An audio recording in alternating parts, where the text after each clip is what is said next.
the issue is about flights missed, damage to rental vehicle, supplier overcharged. What's the extent of this? What's the extent of this? Because it could be that we then need to set in place 23 million rand is a bit of a lot. If one flight is missed, it's okay. We can, let it pass. 3, 4, 5, 6, then we need to start asking ourselves, what's happening here?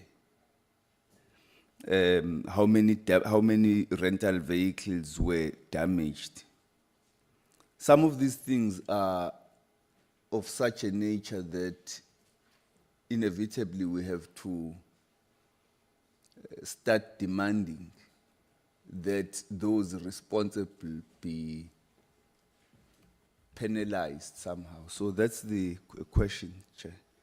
Thank you. Okay, I think these are, in the main, these are some of the questions of clarity from AG, understanding that you are merely auditing. The real question to the department is perhaps going to come in the next session. So we just want to ask those observations. I wanted to add,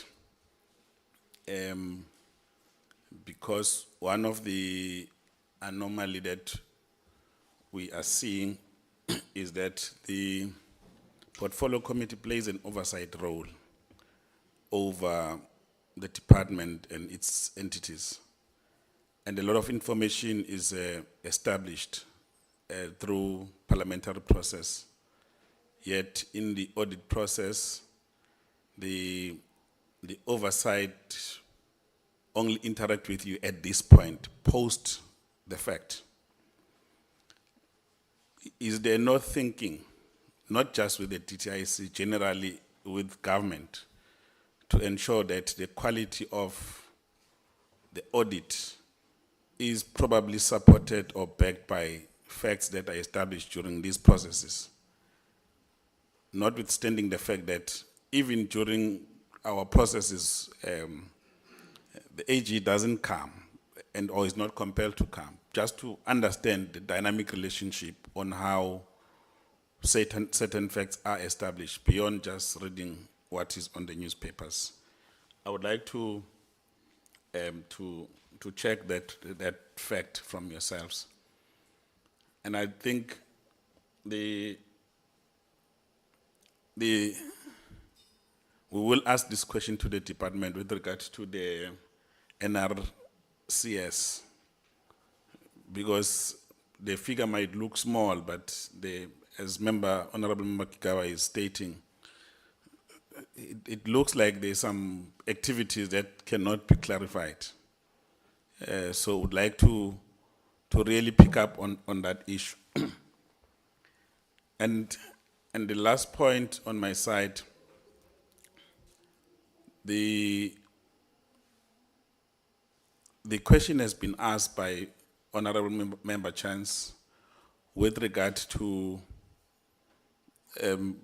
how do you determine which institution is audited by AG and which ones are not? And ultimately, for instance, it has been reported this year, and we're very happy with the clean audit outcome that has been achieved by the department. But what we are not sure of is to what extent are you responsible for checking the quality of the third-party audits for the institutions that you are not responsible for? And what assurance can you give to the committee with regard to the kind of quality as an authority on audit matters? So if you can just take us into confidence with regard to those matters. And then I think the other issues are very specific. We will go to the department to ask specific things, and would like to give you a chance, and then we can conclude. Thank you very much. Over to you. Thank you, Honourable Chairperson and Honourable Committee members, for the questions. I will take those that I can respond to. I'll be augmented by Zianda and the team here today. On the question regarding what is the process that we have regarding those audits where we opt not to perform the audit ourselves, commonly referred to as the Section 4.3 audit, we do go through quite a rigorous process before we conclude that we will opt out of the audit process, but that does not exclude us entirely from the audit process of those entities. Firstly, we are required in terms of our process to concur with the appointment of the auditors, so they cannot proceed without our concurrence on who they are appointing as the auditors. There again, we do go through quite a rigorous process in terms of determining whether that appointment is fit for purpose. In addition to that, as part of the audit process, we are also required to attend all of the audit committees with the audit firms as well. So we do have insights in terms of what is coming out through their audit process. So we are quite involved, even though we are not, we have opted out of those audits. Zianda will respond regarding the question about whether we have visited the industrial parks. You would note from the presentation that one of them is one of the areas that we would like for closer attention to be played in terms of monitoring what is happening in that area, as well as from the performance information. You would note they're quite behind in terms of the achievements in respect of those set targets regarding that. The other question, just give me a minute.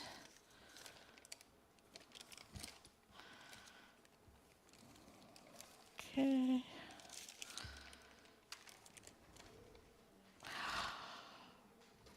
In terms of the question regarding the issue regarding the validation of third parties, I'm sure Zianda will augment on this one. It was a bit of a challenge in terms of how the technical indicator descriptions of the department was set out.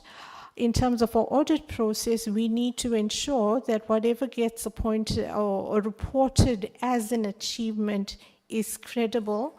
So Zianda can expand in terms of some of the additional processes we went through to ensure that the numbers and the achievements being reported, whether it was the job creations and all of the other measures, was fit for purpose, and it was then we were able to conclude that that is reliable information. Part of the process included us obtaining direct confirmations from those various companies regarding what was being reported to at the department.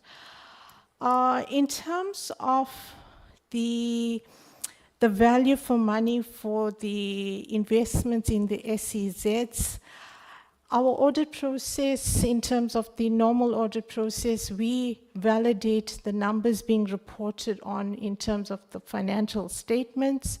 And you would know in terms of a department, that financial framework which they adhere to is the modified cash standard. So our audit process in terms of whatever number is being reported on your financial statements is determined in terms of the accounting framework, which is the modified cash standard. There is no value for money determination as part of that process. So we are limited in terms of, has the accounting happened in accordance with the accounting framework? In terms of the question as to whether we make use of any artificial intelligence to speed up our process, yes, we do. We have a number of tools at our disposals that drives efficiencies in terms of our audit process. One of the tools that we use broadly across our organization is what's called a data snipper. It really drives efficiencies where we are able to then extract pertinent details from various pieces of information and pull them through as part of our audit process. That's just one. We also have a data analytics team that is able to analyze data so that we can bring out what's coming out from that analysis as part of our insights as well. So AI is a big focus of the AGSA. On the question regarding the increase in the fruitless and wasteful expenditure, especially as it excludes the NLC, yes, it is a concern that that number has grown quite large. In terms of what we have done to assist to cut down, in terms of the audit process, yes, we do. When we have a finding, we get to what the root cause for those findings are, so we are able to then determine where is the gap in terms of the control environment. And post-audit process, we then look at, in terms of the action plan that has been formulated to close that gap, is it root cause focused and will it give you the result at the end of the day? So yes, we do make specific recommendations across all of the findings, which would include then the fruitless and wasteful expenditure, so that the control deficiencies are attended to by the action plan, so that the matter is then does not reoccur. Zianda can give you more details regarding the penalties and interest comment, as well as your requests for further details regarding the supplier that overcharged. In terms of the vacancies, yes, the vacancies has had an impact as we've articulated across the presentations on various aspects, but I think the other important matter to note, there has been budget cuts that have impacted quite somewhat on the portfolio. In our discussions yesterday with the leadership of the portfolio, there was discussions regarding that, ongoing discussions with National Treasury as well regarding the budget cuts and how this can be then attended to going forward. With regards to the root causes for the poor quality, yes, it was, the vacancies was an issue, but there were also some gaps in regard to the review process. So if you reflect in terms of our recommendations to the minister, that's included in the presentation, we try and close that gap so that there is a need for a rigorous review process before those financial statements, the annual performance report gets submitted for audit. In terms of the honorable members' questions on when audits should be completed, our deadline that we work towards is the 31st of July of each year. We do have a 2-month process when financials are submitted to us by the 31st of May. However, to ensure that we have a fair and transparent audit process, we have to allow for various technical related matters to be properly articulated so that we can get consensus as part of the process, which then in some cases do impact on that 31 July sign-off. But in terms of the PFMA, we normally allow for a 2-month audit process so that we can then conclude by the 31st of July.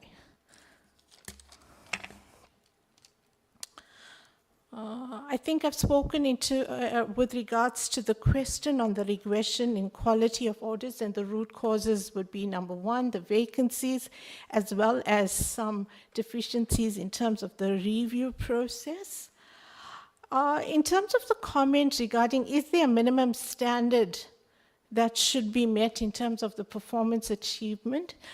That's a difficult question to respond to. However, if you are setting an annual target and your effort is directed towards achieving that annual target, you're spending your budget allocation to achieve that annual target and you don't, that then raises questions as well.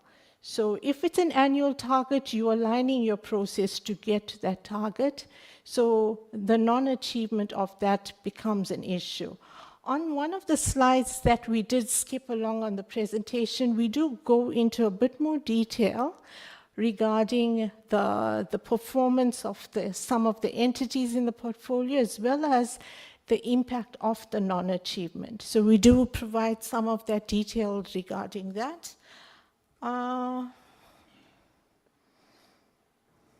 Chair, on your question, after our engagement this morning, we have had some time to reflect as a team, and we will be taking that discussion regarding how we can be closer to the committee so that we bring you in as part of the process. So we will engage internally as an office, and we will then formally communicate to you how we can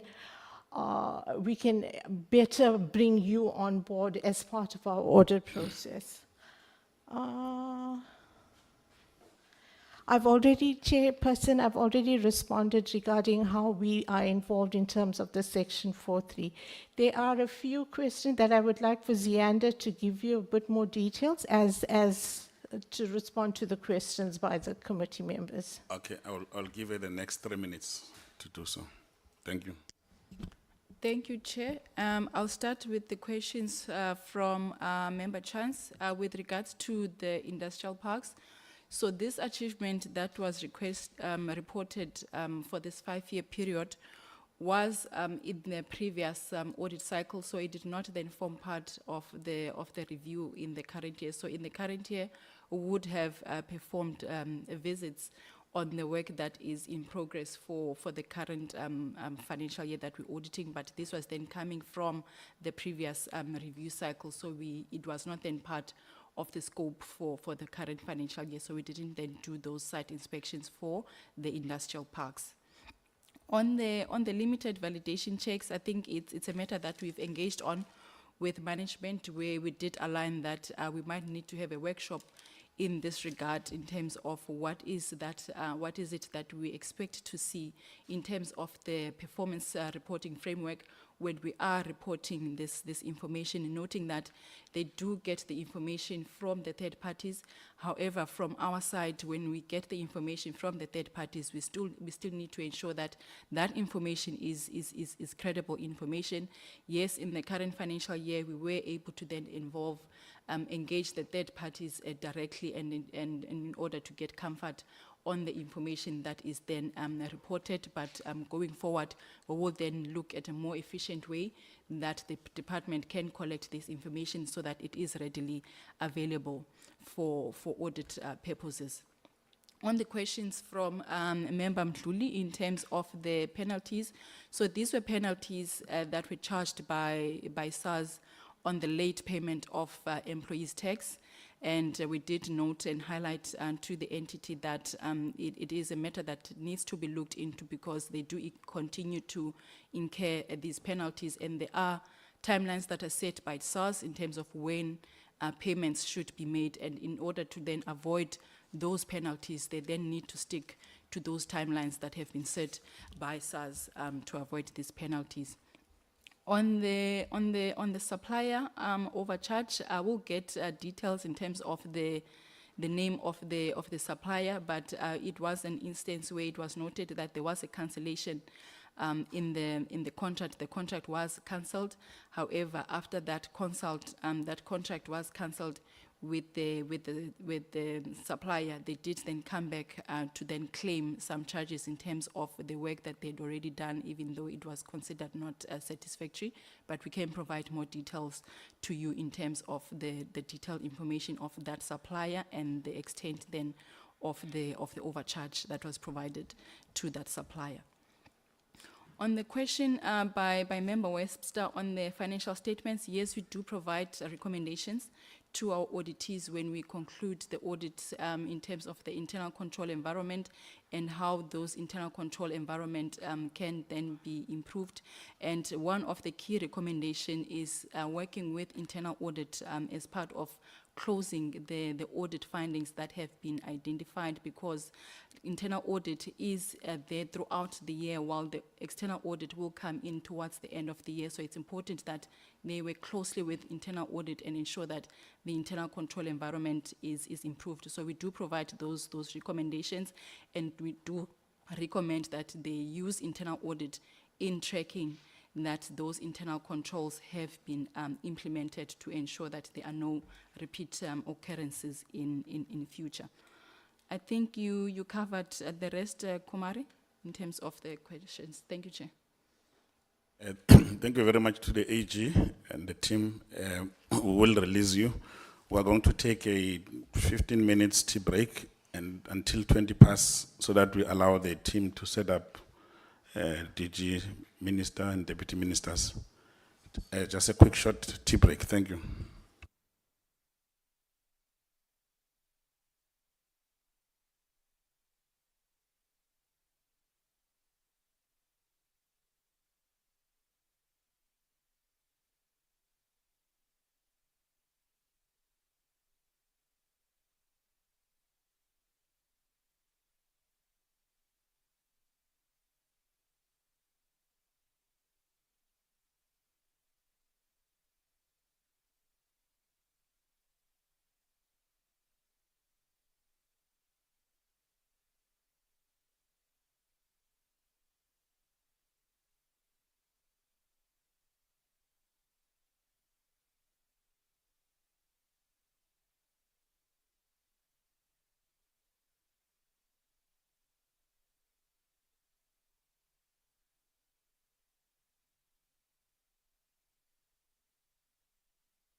Thank you very much. We will now go to our second session, which is the briefing by the Minister and the DTIC on its 2023-24 annual report.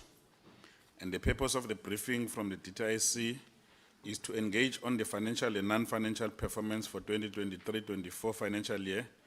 This is so that the committee can assess the performance of the National Department against its resource allocation in compliance with Section 5 of Money Bill Amendment Procedure and Related Matters Act 9 of 2009. I now hand over to the Minister to take us through. Thank you very much.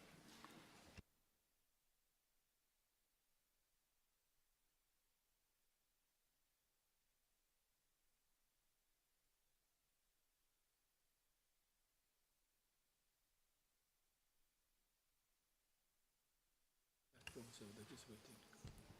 Maybe the deputy minister can maybe do introductory.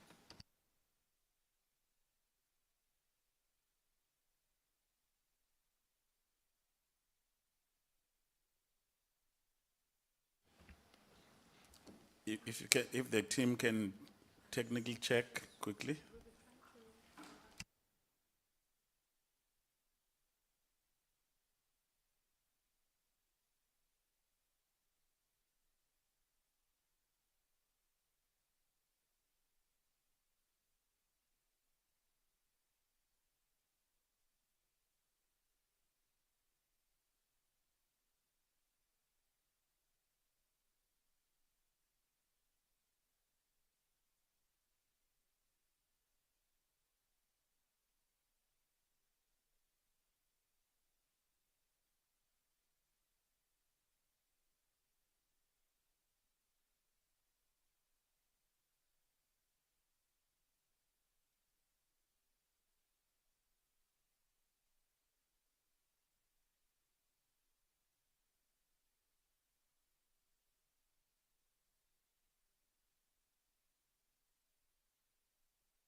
Honorable Chair, apologies for that glitch. The minister is having a bit of a technical problem. So I will hold the fort for him, and now and he will come in later on. Just to say that, is it good now? Yes. Oh, there he is. Honorable Minister, we are good to go when you are.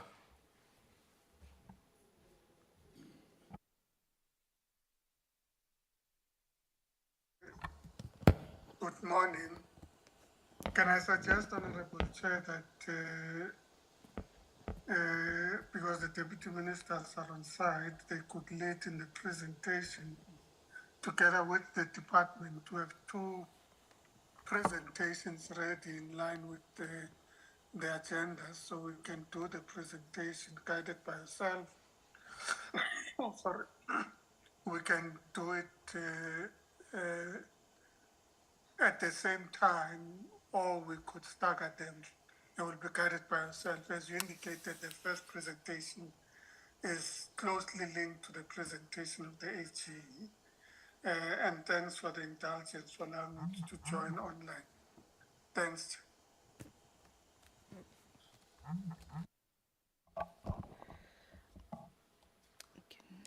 Flattered. Thank you, Chairperson, and thank you to the Minister, the Deputy Ministers, and to the honourable members. Good morning. Chair, as Minister had indicated, we will be taking you through the annual report of the department and the first quarter performance of the department. From the first slide, or even before I go there, Chairperson, just to acknowledge the team that is here with us today from the department, the CFO, Irene Ramafola, the colleagues responsible for both strategy and operations, including the operations of the entities. That's Wongiwe Masvise and Nontombi Matomela.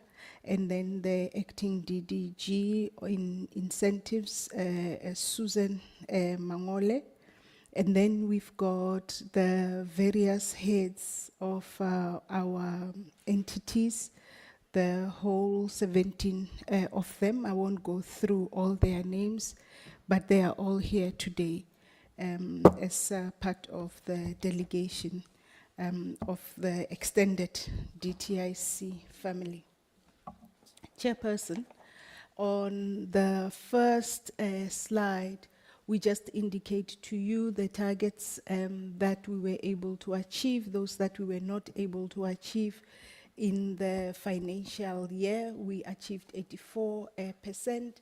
There's 2% that we did not achieve, and those are mainly related to activities we couldn't do due to budget cuts, and also a committee that we had intended to set up, which we did not set up. So while not a good standard to maintain, the targets themselves were not mission critical, but it's targets that we've now taken on board in this quarter that we would be reporting on, and we will indicate to you our achievement as far as that is concerned.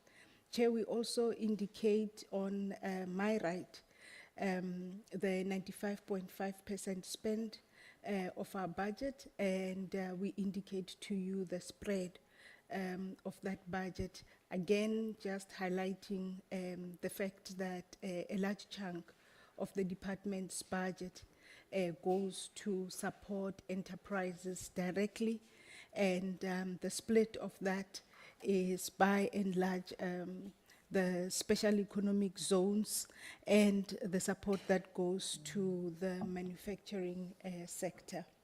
In the next slide, we highlight, Chairperson, in light of the presentation that the committee had received from the Auditor-General, the performance of all our entities in the DTIC family, that we had 17 unqualified audits.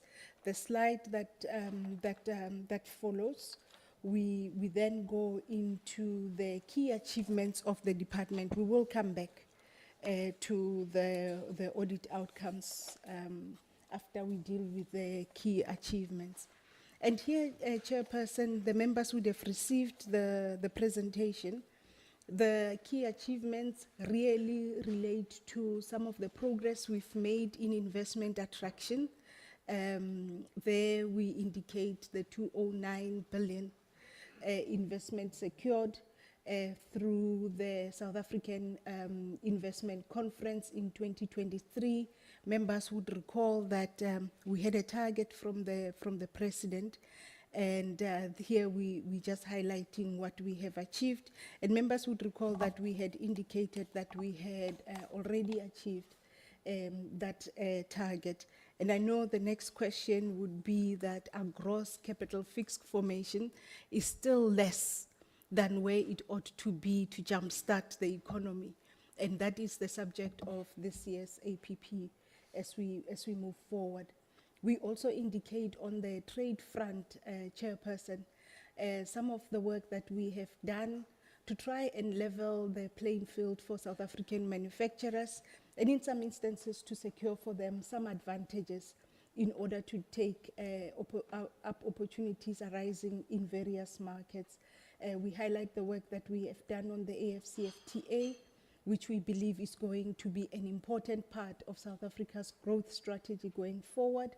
We also highlight the work we were able to secure with China, 6 MOUs with China, and then the important part of that, some of it bearing fruit. Now it has resulted in reduced tariffs on rooibos tea, just as one example of some of what these MOUs could achieve. We highlight to you the work that the DTIC, although not in the infrastructure space, but we've played an important role in trying to streamline energy investments into the economy through the Energy One-Stop Shop. And we highlight some of the projects as far as that is concerned.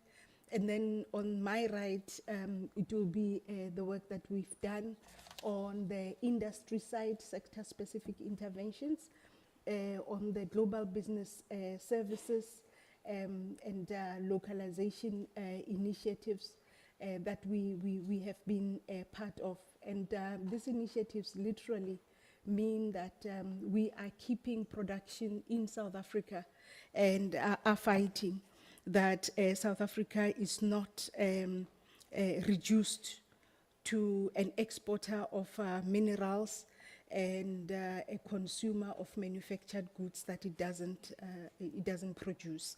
And we'll also come to that later. And we also highlight the work that we are doing in the auto space. Chairperson, on the next slide is the human resources management part of it, where we just indicate the work that has been done as far as that is concerned. We know that the committee has been very concerned on the staffing side of the department, and what we are showing you there is just the demographics of our current staffing, that we've got senior management representation at 55% of women in the department. We have achieved the target of cabinet of 2% as far as people with disabilities are concerned, and that we are tracking quite closely the target of youth in senior management positions at 8.9%. And then we are raising with DPSA some of the impediments as far as that is concerned, where in some instances, some of the requirements for a director, a chief director, requires lengthy years of service and takes into, it doesn't take into account the experience of the various individuals. So it's just a blanket approach at times, but then it limits the ability of management to work to improve employment of young people at, actually not just young people, very energetic, very enthused, people who want to help solve the country's problem, but they may just not have the 5 years experience, the 10 years experience required, but they may have important experience that the country needs to resolve its problems. So those are some of the issues we are taking up with DPSA. And then there was a talk from the AG about the fit for purpose structure. The purpose of that is just to help the department work across silos. We developed these branches in order to have operational efficiencies, but now they've become walls that don't allow us to be able to leverage capability across the various branches. So this fit-for-purpose restructuring was meant to resolve that. And as the AG has indicated, Minister, including in the last discussions with the AG that took place yesterday, reiterated the priority of stabilizing the leadership and the entire department, and ensuring that we are resourced for service delivery. In the slide that follows, we go into some of those and the work that has been done. Again, recommitting to the committee that, as Minister had indicated, posts have been advertised. We are now full on into the recruitment processes, which we hope that a month or so, maybe 6 weeks after the end of the advertisement period, we should be able to start seeing some of those recruitment coming into fruition, with people permanently placed in areas where they need to deliver services according to the mandates of the various entities. And then in the slide that follows, again, just indicating, as the Auditor-General had already highlighted as well, that even in the period we are talking to, which is the last financial year, the department, with all the weaknesses in place, were able to maintain the highest standards of risk management, government ethics, and also service delivery.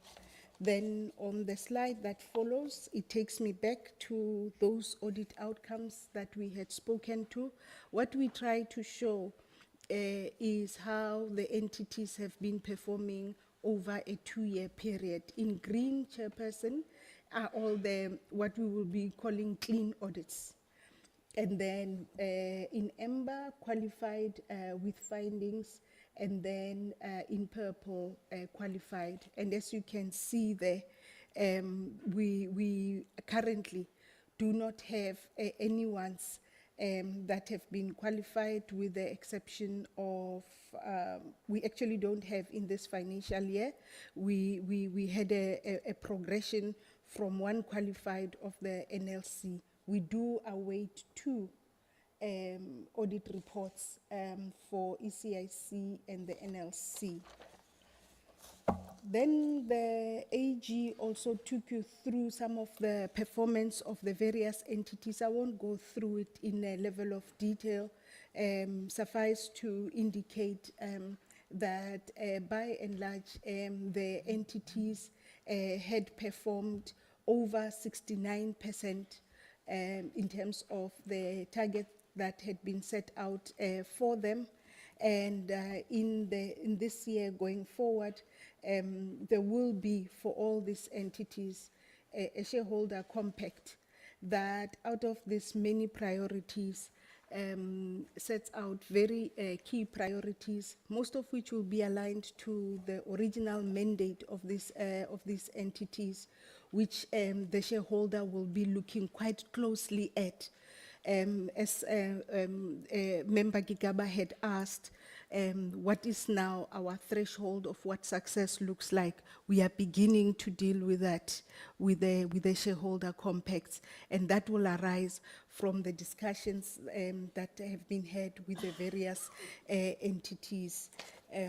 So in the next slide, we also indicate, I think, the remainder of the agencies. I know that members would be drawn to the 44% of the IDC. Again, there's a strategic discussion happening because the IDC, in part, was put in place to lift the overall competitiveness of the South African economy beyond just individual transactions that it would support. And the discussion being had is mindful of what the challenges are in the economy now. How do we have an IDC that is equally responsive to these challenges in rail, in energy, in water, so that it can continue on that important mandate of lifting the overall competitiveness of the country's economy. And you will see now in the APP that would come, that will receive center stage, and in the shareholder compact to be finalized with Minister, those would be some of the areas of priority that the entity would be required to perform in.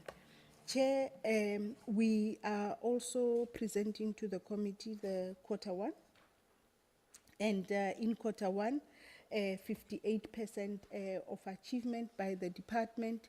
We've got 31% partially achieved, and 11% not achieved. Chairperson, while this is snapshot of quarter one. Ordinarily, we have to kind of cut these things into quarters, but the economy doesn't perform like that.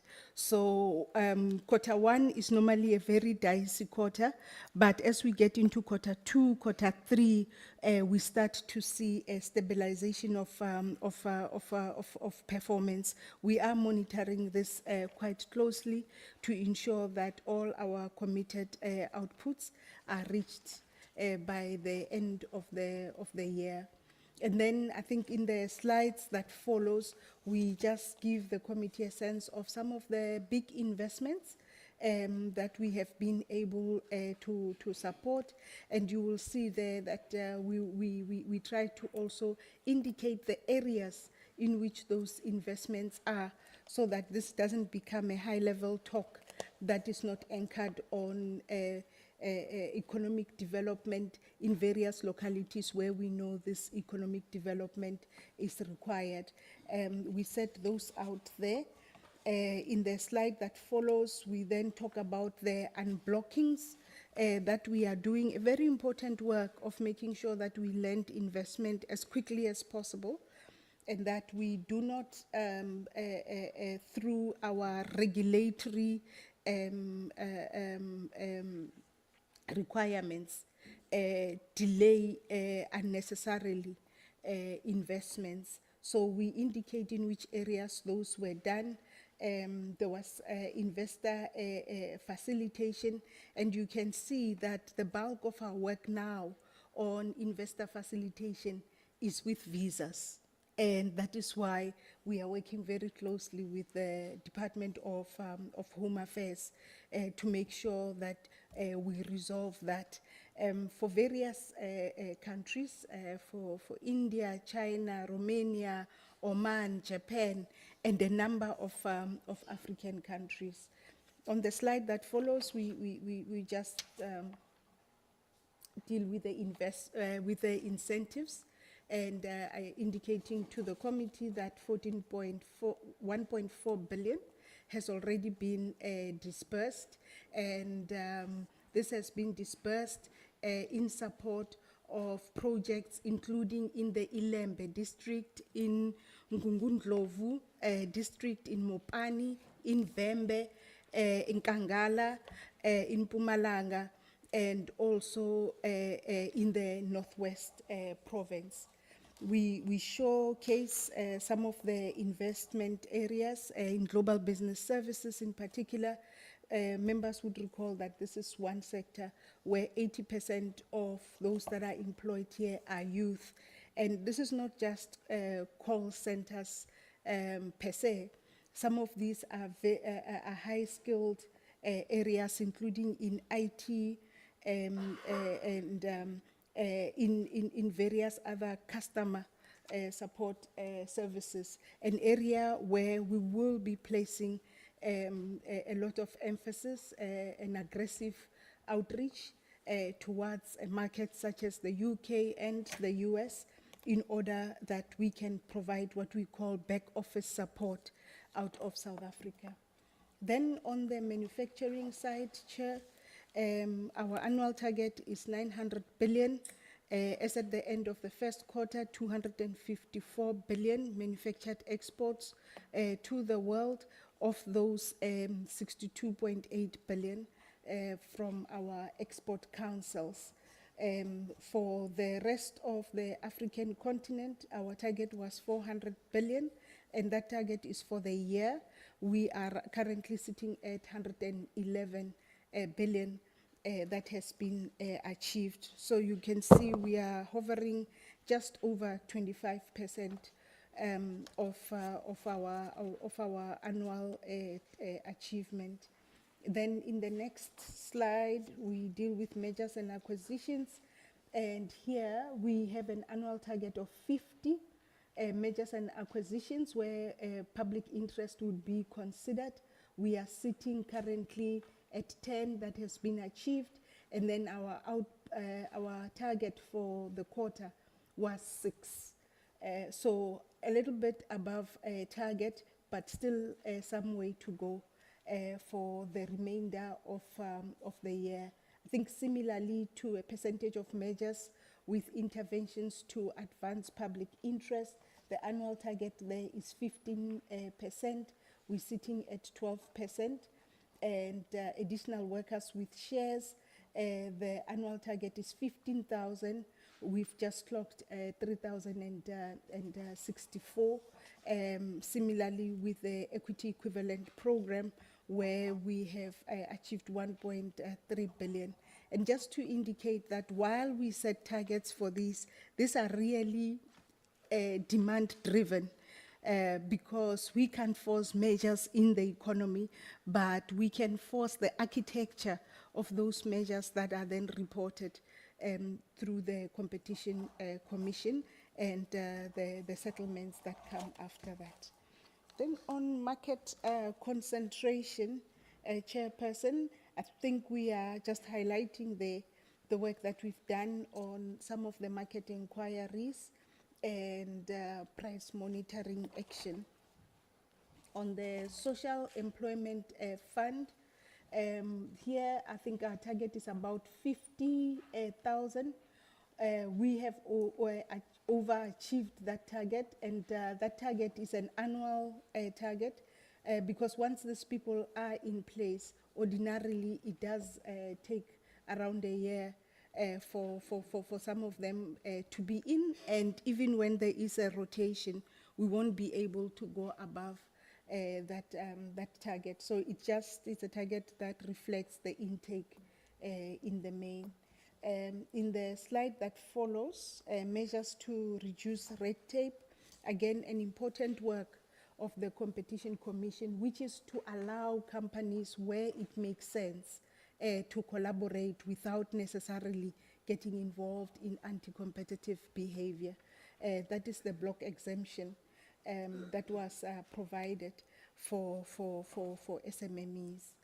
Then the slide that follows, again on the trade front, indicating the work that we have done there to open up markets for South African produced products, mindful that we are a small but open economy. Therefore, trade and export in particular, it's a very important part to augment the size of our market, and we are just indicating to you what we've been able to achieve there.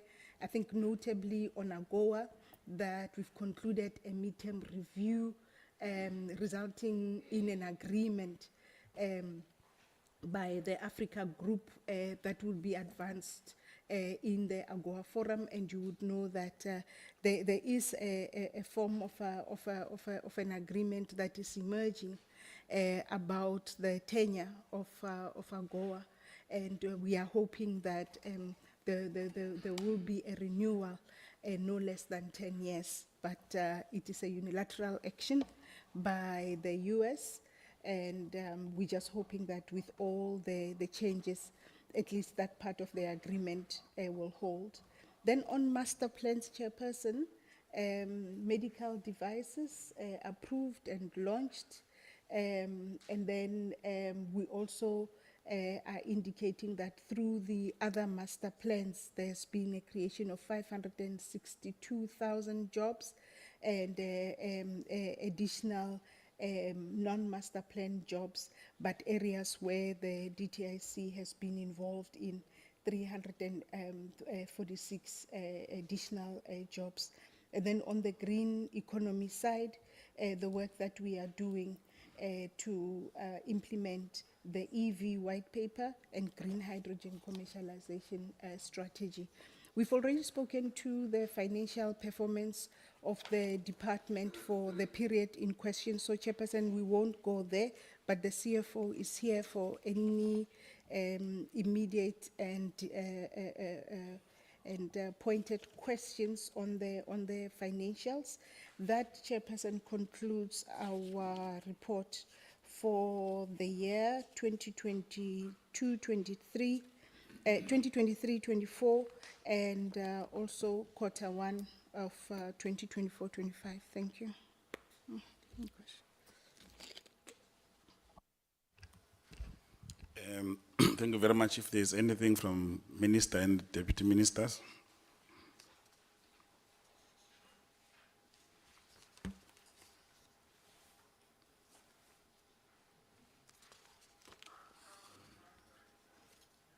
For the questions and comments.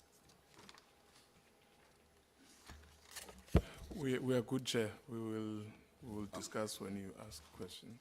Thank you. Thank you very much.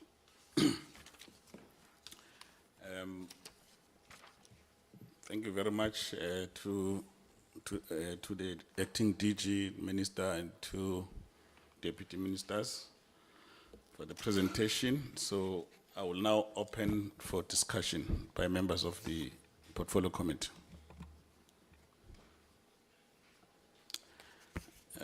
Member Kigaba, and then Honorable Member Gigaba, Honorable Member Chance, Honorable Member Mdluli, Honorable Member Webster, Honorable Member Mkutu. Thank you, Chair. Thank you, Minister. Greetings, Minister, Deputy Ministers, and the entire leadership of the department and entities. Thank you for the presentation.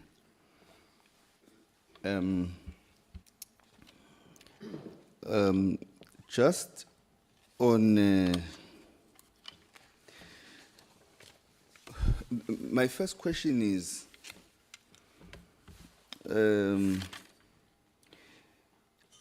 if much of the reasons for the unspent money was cost containment measures on the filling of posts, had the department not built this into its budget for the year? And it would seem to me that there is a problem in that we are not able to reconcile the money saved on cost containment and the impact that this has on the performance of the department in relation to its targets. How are we reconciling this? Because, you see, there are posts that, because of the cost containment measures, and I think I just want to understand here what's the level of engagement with Treasury and the and DPSA. Are the posts that cannot be filled? Because it seems that fiscal austerity is ongoing and has no end date. Does it then mean that these posts are permanently suspended?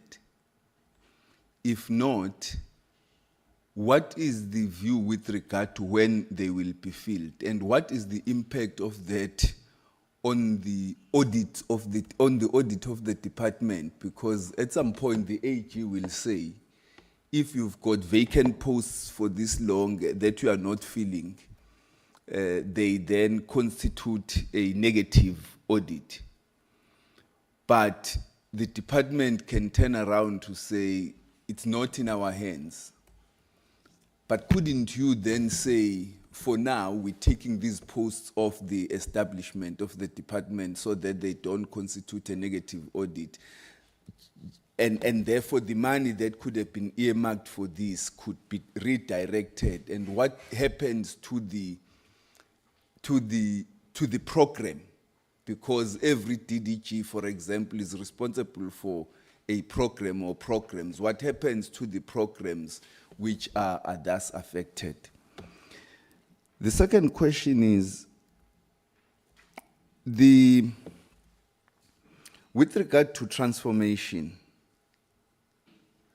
is it mainstreamed in the department? I'm asking because I want to understand there is a program responsible for transformation and something else.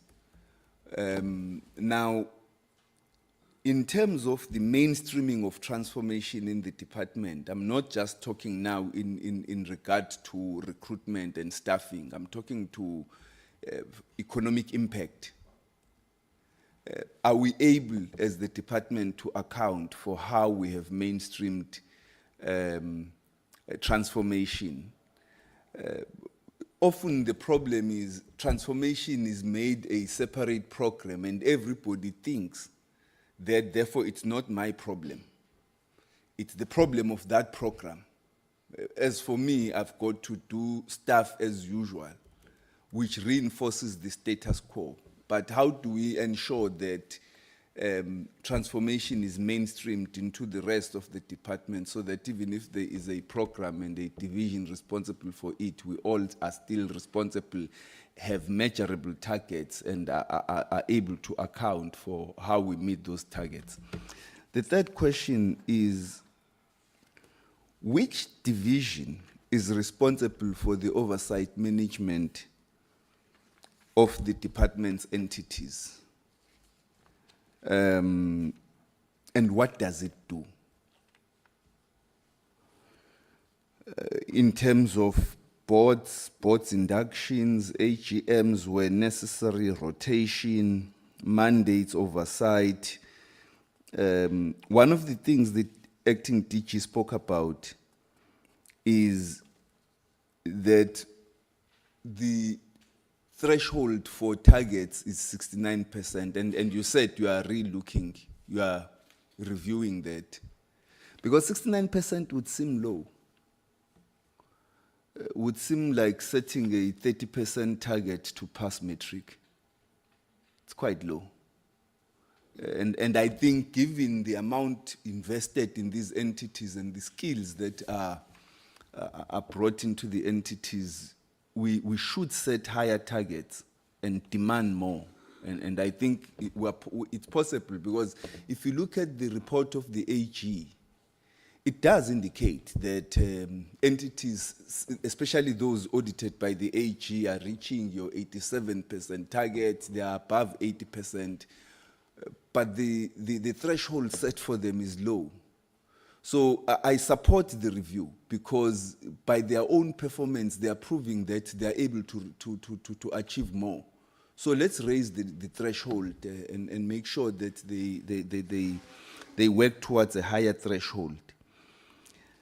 In terms of transfers to foreign governments, NPOs, households, private enterprises, and so on, I would like to know what's the impact of that. And just for clarity, are we getting value for money?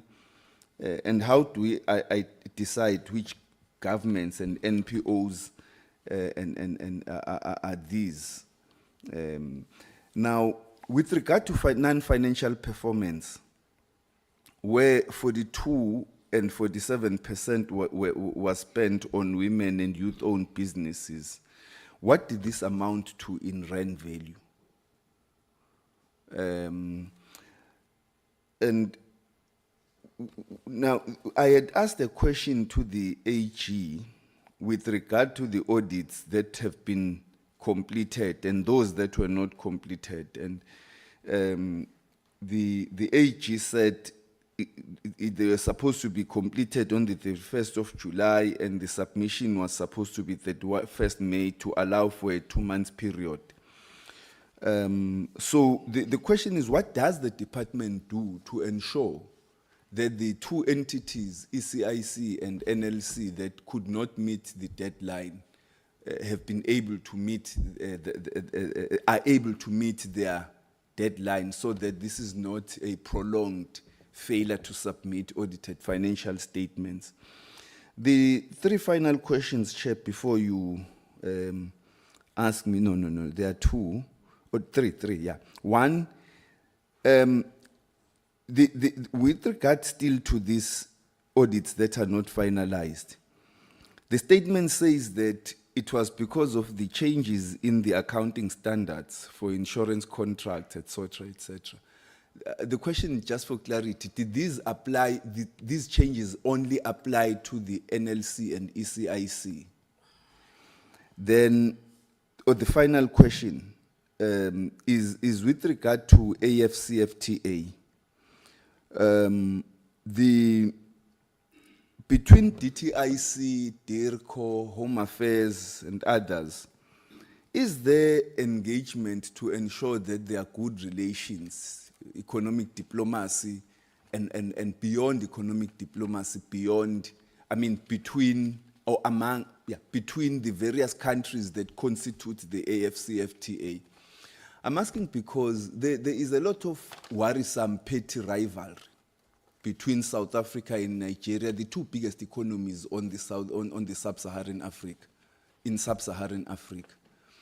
And those rivalries certainly don't assist us, because at a broader strategic level, they divide the continent and force the continent to have to choose sides between the two countries. And I'm sure, I'm asking this question, perhaps obviously the political leadership of the department are here, they can respond to it and how this is being handled. Because it may sound fun and games on social media, South Africans and Nigerians fighting, engaging in petty rivalry, but it doesn't seem to be just petty. It seems that it's a concentrated rivalry which could impact on South Africa's trade relations within the African continent, in sub-Saharan Africa, the unity of the AFCFTA, and the fulfillment of South Africa's poor Africa foreign policy. Thank you, Chair. Thank you. Member Chance. Thank you, Chair. Thank you very much, ADG, for your presentation. And we're privileged to have all the entities represented here today. So forgive me if I address some of my questions through you to them, because we are dealing with the history of the last year. Although speaking not necessarily on behalf of other members of the committee, but obviously our focus now is the future, more than it is on the past. Because I know that the department has some lofty ambitions, and the ministry and the deputy ministers have some lofty ambitions for how they want to transform this economy and how they want to drive economic policy going forward. And certainly this committee is going to be spending its time interrogating that review of the strategy. But let me just start by asking some specific questions. ADG, I did write to you, as you know, a couple of months ago about some serious problems at the SABS. And, you know, the Auditor-General's reports and your financial performance, 99.5% of spend, 84%, you know, everything looks hunky-dory until you start digging beneath the surface. And when you start digging beneath the surface, you know, it's not all quite so rosy. I'm still waiting for a response from you to my letter, and the minister wrote to me yesterday to say that he was waiting for your response before he could respond to me. So it's going around in circles, and I see you're looking quizzical. So you don't really know what I'm talking about, which I find weird. So perhaps the minister can ask the question. I see he's on the call. The reason I'm asking this is because, you know, there are serious questions being asked by people within the organization. I'm talking about the SABS, I'm talking about the National Lotteries Commission, about governance, about personnel problems. I mean, we received an answer to a question yesterday that the National Lottery Commission has spent 70 million rand on legal fees to investigate complaints by staff of misconduct and other matters. You know, 70 million rand on legal fees over 3 or 4 years. I mean, that's an extraordinary sum of money. So it would suggest, and I haven't even read all the answers to the questions, because we've probably, between myself and my colleague, Mr. Mduli, we've probably asked 30 questions, and I think we've only had a look at a couple of them. But, you know, we're going to be having a look at the answers to those questions. And looking at why, for example, the National Lotteries Commission has spent 70 million rand on legal fees to deal with cases of misconduct within its staff. So clearly the Auditor-General pointed out big problems with lack of appointment of senior management and boards, and we will be waiting to see what the Minister has to say in his later presentation on that score. So please have a look at that on the SABS, sorry. Then a broader question is related to the entities and trying to avoid having a narrow focus on their specific mandate and looking broadly at what is their contribution to the general economic welfare of this country. And that really is a question which goes to the department as well. How does, for example, the competition tribunal, does it have a mandate to contribute to the overall economy, or does it just have a mandate to adjudicate on issues? What are the criteria that sets it apart from from other competition authorities around the world that want to increase competitiveness rather than crimp competitiveness? Then a couple of weeks ago, we had a presentation from the Startup Movement, the Startup Act movement, and we had 3 companies present to us. Go One, which is in education, Yoko, which is a payments platform, and Time Bank, which is a bank, none of whom have got any financing from any DFIs. They had to go to the global finance venture capital markets. And in fact, one of the problems is that Yoko actually had to set up its head office in Mauritius because we have a problem with intellectual property not being able to attract funding because of South Africa's exchange controls. So it asks the question as to how does the DTI interact, for example, with Treasury? I know you talked about visas, Treasury, Home Affairs, to loosen things up to make South Africa a more attractive investment destination. Then the question of export councils. Why are the export councils only responsible for a small fraction of the total exports or stimulation of exports? And what are the export councils? Which sectors are these councils in? And couldn't we have export councils in all sectors if they're making a contribution? Then a specific question related to the price preference system. Somebody alerted me this morning to the fact that in 2020, the government gazetted that the price preference system would be removed once export duties on ferrous and non-ferrous metals had been imposed. Now we have a situation, we have the price preference system and export duties on non-ferrous and ferrous metals. And maybe the ITAC commissioner could answer that question. Why do we still have both? Mr. Gagaba mentioned the interrelations with DOCO, a very good question, but I would go beyond just African countries. What about countries all over the world? Because our trade desks play a very important part in stimulating exports into all countries, particularly countries with a high GDP per capita, which are much more likely to be importing goods that South Africa exports. And then finally, my question related to the sustainability of the entities. Many of the entities have explained that budget cuts have resulted in not being able to appoint staff, not being able to reinvest in technology and equipment. Does the department have a plan for trying to ensure the sustainability of these entities, those particularly that are dependent 100% on transfers from the DTIC as opposed to revenue? And are there ways in which those entities can be made more sustainable by commercializing some of their activities in ways which are not going to be a burden again on the private sector? Thank you. Member Ndluli. Thank you, Chair. I've been broadly covered by the previous members that spoke before me, so I won't be adding too much to what they've said, but I just want to raise something they haven't raised, which is regards to the audits of the Export Credit Insurance Corporation as well as the NLC.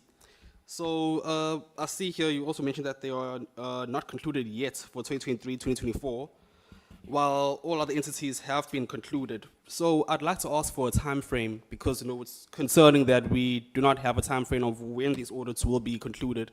I believe that it is in the country's interests and within the interests of all South Africans that we know the status of these audits and when they'll be concluded. So thank you very much. Yeah. Member Webster. Thank you, Chair.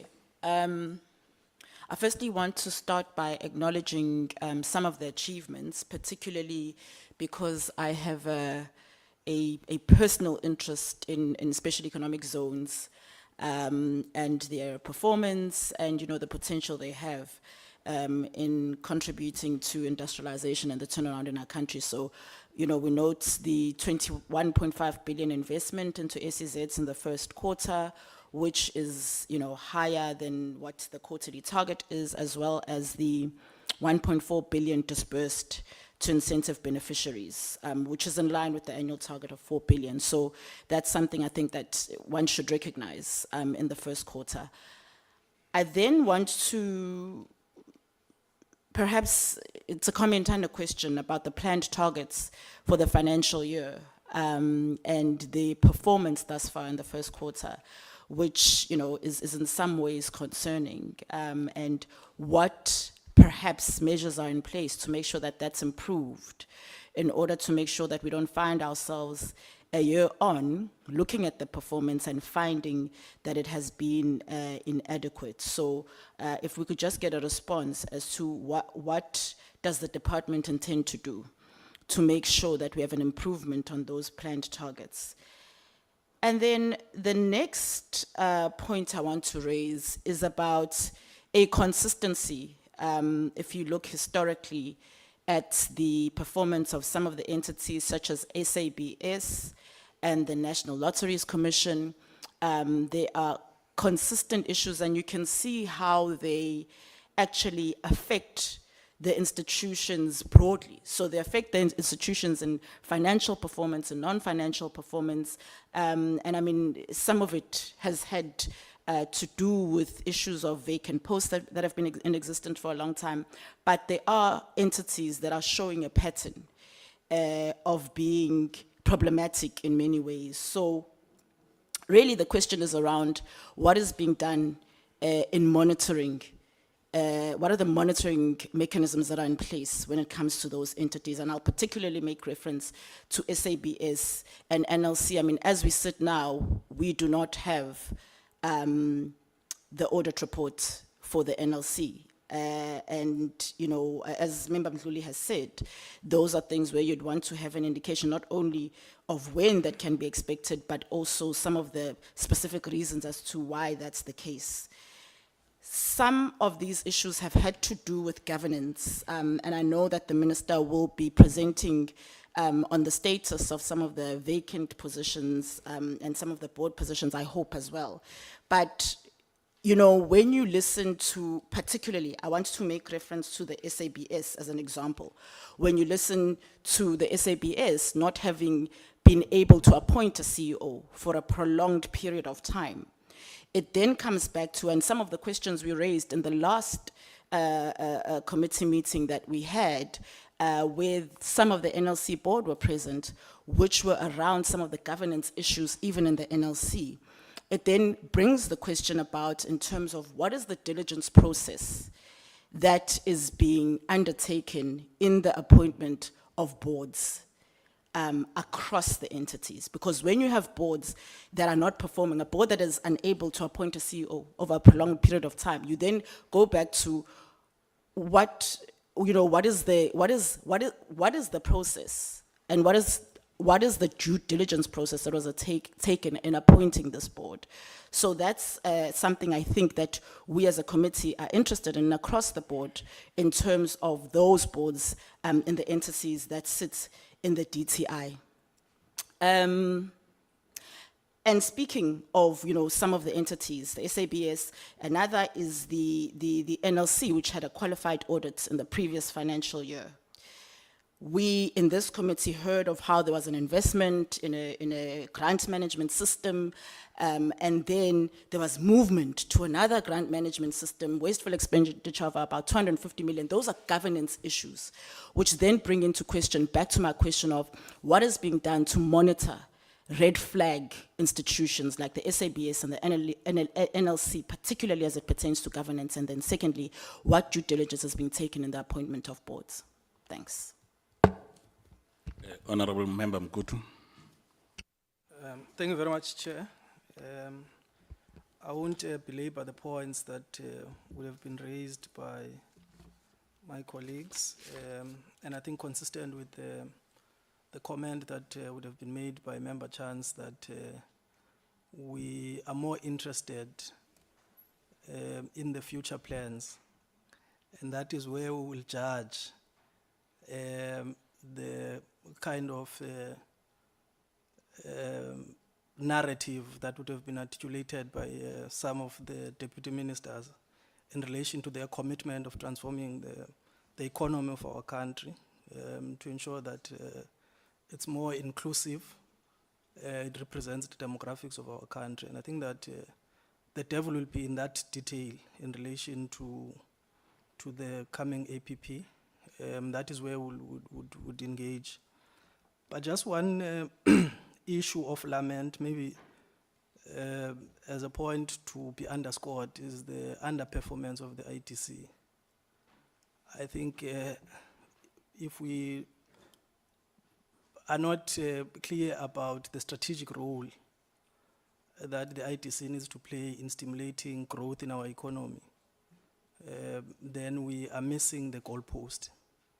And I think it's important to underscore that point so that we kind of emphasize it, so that as the department engages in its turnaround plans, it's able to understand the role of ITC and why we must make ITC work to grow this economy. Maybe my question would be around the issue of manufacturing exports. And I think a more direct question would be, it would be interesting to get a comment whether these exports are resource-based exports or they are low-tech exports and so on and so forth. I'm raising this issue because manufacturing exports also can be about exporting input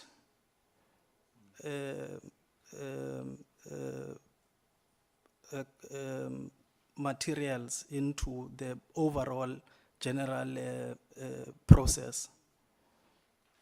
And of course, consistent with the view that we're raising about adding value and beneficiating our resources, our mineral resources, and ensuring that we don't export raw minerals. So it would be important not for us to be given a big figure of manufacturing exports, but to get a sense of the breakdown of what are these kinds of exports in the manufacturing process.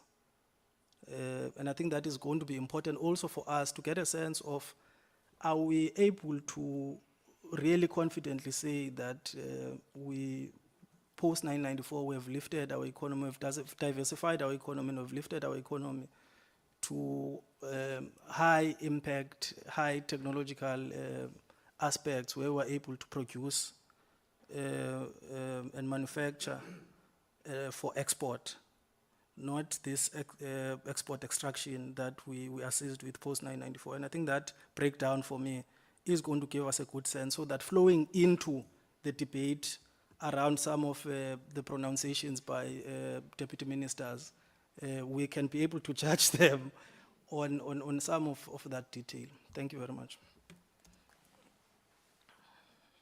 And thank you very much, honorable members. I think the acting DG on the gross capital formation not moving to the positive in Q1, and maybe you can just elaborate into the future the strategies that is being considered by the department to try and ensure that there is a movement. The second point is on the audit of the incentives as well as the sectors. Maybe at some point, even if it's not now, to just get a sense, who are the players, so that we can come to the particular conclusion. As you know that of the 10 billion or so that you're receiving, at least 5.1 of that goes to the incentives. So it's only logical that we pay special attention with regard to what is happening there. And then it takes almost 39.82% of your budget. So it's a huge area that we would like to look at in greater details, so that as we formulate strategies moving forward, we are then able, taken into confidence to say, how do we ensure that we can introduce new players in the manufacturing space?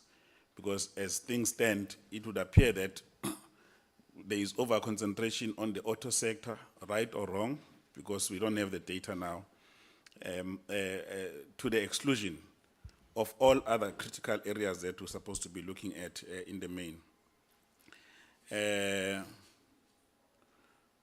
Now, one of the observations that we made as a portfolio committee in one of the meetings is that it appears that there is less concentration of funding on entities that have to do with our people.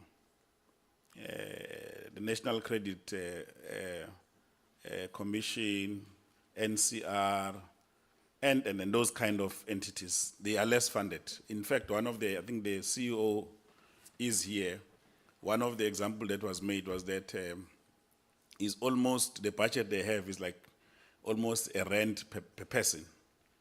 And we all know, as a matter of fact, that in one way or other, all of us are indebted in one way or the other. And this institution plays a major role in ensuring that there is a protection of consumers in the main. But our approach and our take with regard to these institutions, it seems as if it's the by the way, or it's a compliance kind of attitude. So I would like you to comment with regard to that issues.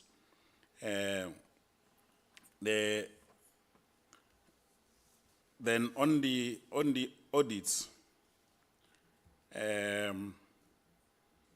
think we would like to understand, especially on the institutions that are not performing or producing the desired audit outcomes, what are the strategies as well as consequence management, so that we are not confused in terms of dealing with that area. And a DG minister and the deputy ministers would like to suggest that in the new coming license, as it were, of the National Lottery, there is a 20% that is reserved for government.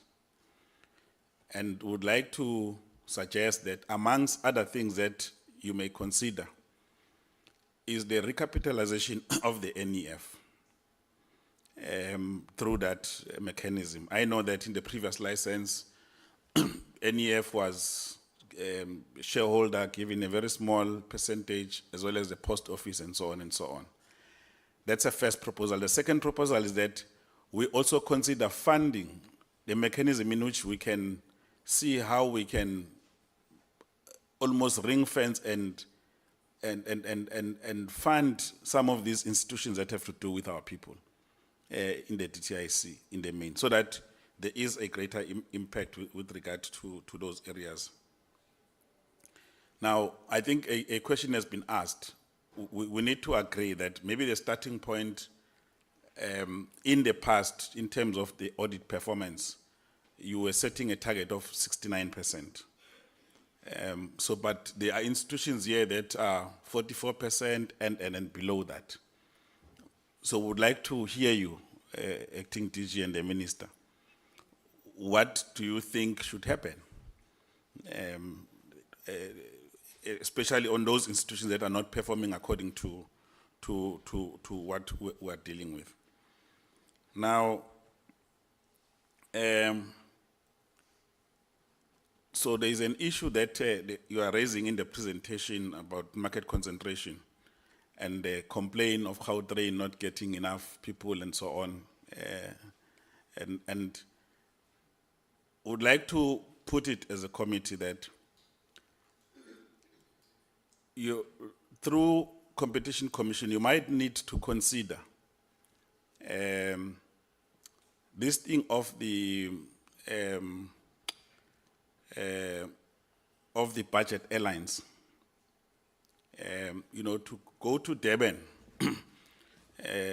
through the introduction of those budget airline used to be very affordable. You could easily get a ticket for 500 rand. But today, you cannot get a ticket less than 3,500. And. Now, all these airlines, they came on conditions of budget airlines, but they are now operating like the main airlines. And we want to put it to you that this is one urgent area that we need to look at, because it does affect the movement of people and it does affect the economy. And this is one area that requires your special attention. The other area on the EVs, would like maybe the department in the foregoing presentations to then begin to say, here are the downstream opportunities that will be preserved for locals. And they will be done here at home, so that all those other components, but some of these things can be done here at home to promote transformation and so on and so on. Because like in the auto sector, we currently are bystanders. We're just supporting and we're praying that there are jobs, those jobs are sustained. But we have not done anything to produce and to be active in that specific sector. Now, the last point I want to raise, DG, you know, when I'm listening to you, my dear sister, I will believe that there is nothing wrong and everything is well in South Africa.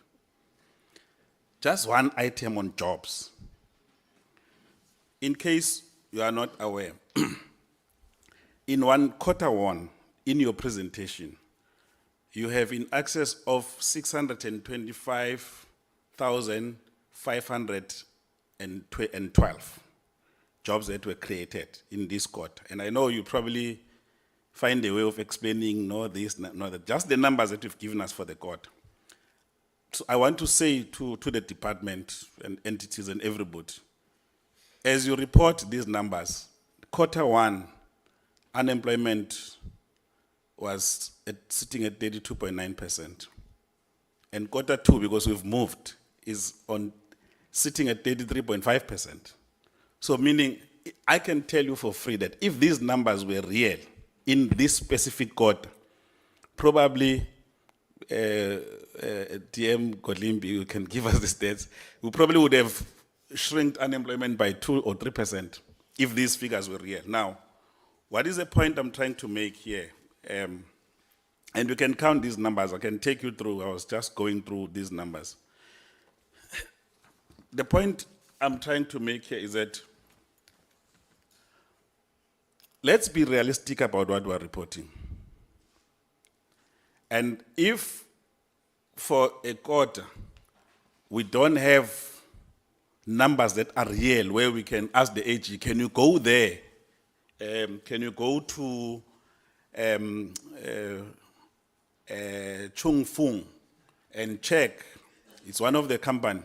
Go and check whether there's 2,500 jobs there.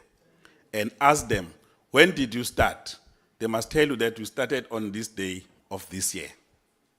Specific, right? Or we say to the AG, in the master plans, that's why we've got huge numbers. We say, okay, sample 10 different companies in this sector to just come to the determination whether or not these numbers are close to reality. I think that we can go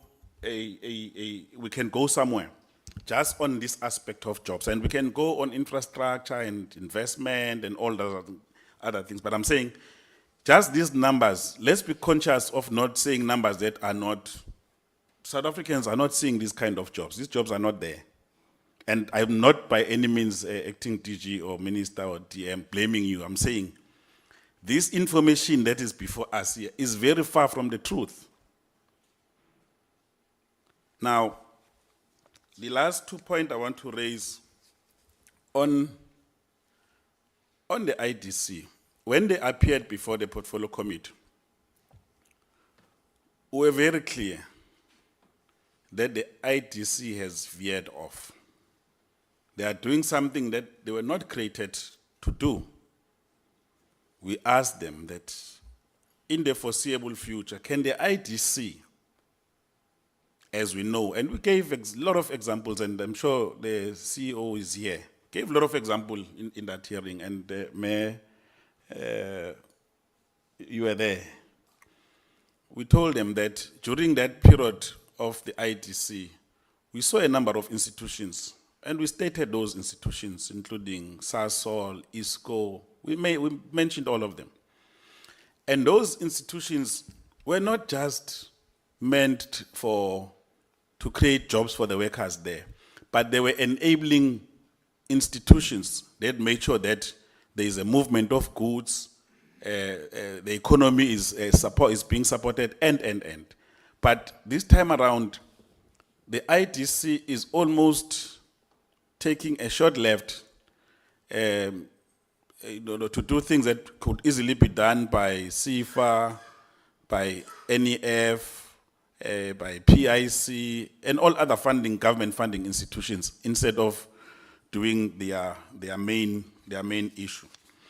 So we would like to challenge you, Honorable Minister, Honorable Deputy Ministers, DG and the team, that do pay special attention. We are not surprised, Member Mkutu, that they are not performing, because they are in a terrain that is not theirs. And that's why they are found wanting. So we want to make that point. The last point I want to make is the NLC. As a committee, we've been on the media for asking questions which are not being answered. And we're asking these questions with the greatest of humility to try and get to the bottom of what is going wrong. Because what we cannot accept is that the new broom that is sweeping clean must repeat what happened in the past under our watch. And we've been very clear and deliberate on issues of conflict of interest, on this area, that area. And we have been responded to as a committee. And from interaction with the members are not satisfied, but we will then create a mechanism in which we can then have a way in which you can sit down and ensure that all of us, because it is in our interest that this entity should not regress further than where it is now, but it should be supported to make sure that it can move beyond, and we make sure that even those that are at the helm now, they do things and do things right in the interest of the people. And we're saying this because this is the taxpayers' money that we are presiding over. And whereas with the lottery, this is money from the poor. Others, they make a choice between buying bread and buying a lotto ticket. So there is no one who must then think that they can wake up and think, no, we're cleaning the past corruption when they're creating wrong things. And then because you've got friends in the media, you think you can write. We are very thick-skinned as this committee. We want accountability. We want things to be done right. And we'll continue raising our voice. We're not going to shy away from raising our voice in ensuring that at least we get this institution right. So I'll hand over to the Minister, Deputy Ministers, and the DG generally on these questions. Thank you very much. Thank you. I think Minister will come in with some of the questions. I'll just deal with some of the more detailed questions, and Deputy Minister Godlimbi, Deputy Minister Whitfield are here to deal with the more difficult ones. So I'll just take the easier of the lot. Chair, maybe on the issues around cost containment and its effect on the department's performance. This is a subject of, call it intense engagement with National Treasury on two levels. The scale of the cuts and the predictability of the cuts. Because one, if we can't predict the cuts, we can plan. If in year, there's just a decision we're going to cut, you can't plan. Because the AG will come back and say you are not a going concern. So there's a real issue right there that we need to engage on. And the other issue, and it's the issue we are raising with Treasury, a sensitive issue, is how much goes into actually funding the seeds of our growth versus our consumption. Because right now, if you look at the budget, the way it is structured, it is heavily weighted towards social services, and logically so. But if you're not building the seeds of your future, you're literally kind of limiting the ability of the economy to grow in the long run. But the question you were asking is whether what are we doing with the fact that we've got posts that continue to be unfilled and they are unbudgeted. All of those posts, for now, for all of us to fill in the posts, we actually have to go to National Treasury first for permission, and then after that get permission from the Minister of Public Service and Administration to continue. That is the new way of dealing with it. We have previously actually requested to move monies around, where some of the monies we had asked that it be allowed to fund programs. So those leeways are there, but the big question is whether we can continue as a country with the spending pattern that we have and hope to grow the economy. So there's a thing there that there's a pain we have to take in order to readjust our spending patterns towards the seed of growth if we are going to grow the economy. And the issue of fiscal austerity, it's not just about the austerity, it's actually the character of the austerity that we need to be engaging in. But I'm sure I'll leave the rest to DM Godlimbi. They're taking the hard questions. On the transformation, the question about whether this is mainstreamed in the department, it's indeed so. That in the department we are looking at transformation at various levels. We're looking at transformation of geographic locations. Then you will see for the first time, I'm sure you heard the ITEC commissioner telling you that even when they do look at requests for trade interventions, they are now recording where those trade interventions are hitting in terms of localities. They are looking at who is the beneficiary of those trade interventions. In the incentive space, just as another example, we've got a threshold of access that requires that you need to have a certain level of ownership participation of those that have been historically disadvantaged. Where it's not in the main incentive requirement, we will have a requirement about supplier development that does need to come in. So of course, more can be done. And the instruments could even be used much better than how we have used them thus far. But we, throughout the department, this thing about consideration of measures and public interest is largely around also transformation. The things that we look in there, it's about employment, about whether you're deconcentrating the supplier base. Is there going to be an impact on the smaller suppliers, their ability to continue to participate, the price at which they are going to participate? How are you allowing workers to come into the share ownership of the merged entities going forward? So I would say that we've started that journey, but I'll be the first to concede that some of these instruments, we need to sharpen them even better than how we've dealt with it. And Chair, I need to apologize because I seem to have misled the committee to say that we've got a threshold. No. If it came out that way, no. I was saying most of these entities are performing at around 69%. We don't have a threshold.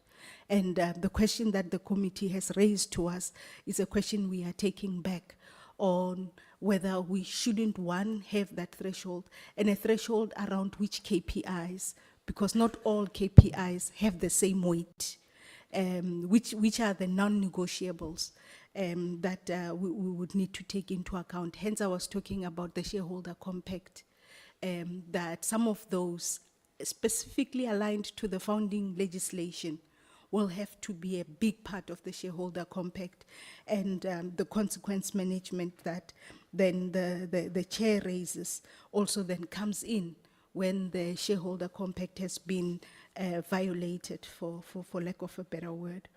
Then the question was asked where the monies go to in these international organizations and whether we are getting value for money. That's where we will pay for things like your WTO, our WTO membership, UNCTAD membership.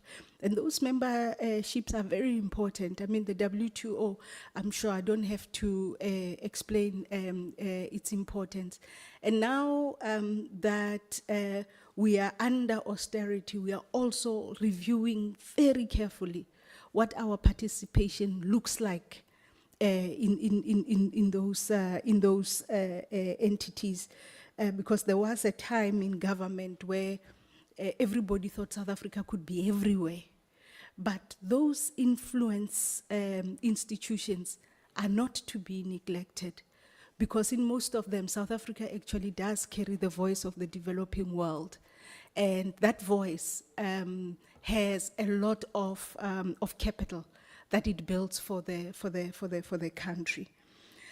So on the issue of the AG and the NLC, the ECIC, most members asked this question. Maybe just to put members at ease, the NLC we expect on the 16th of October to get that report.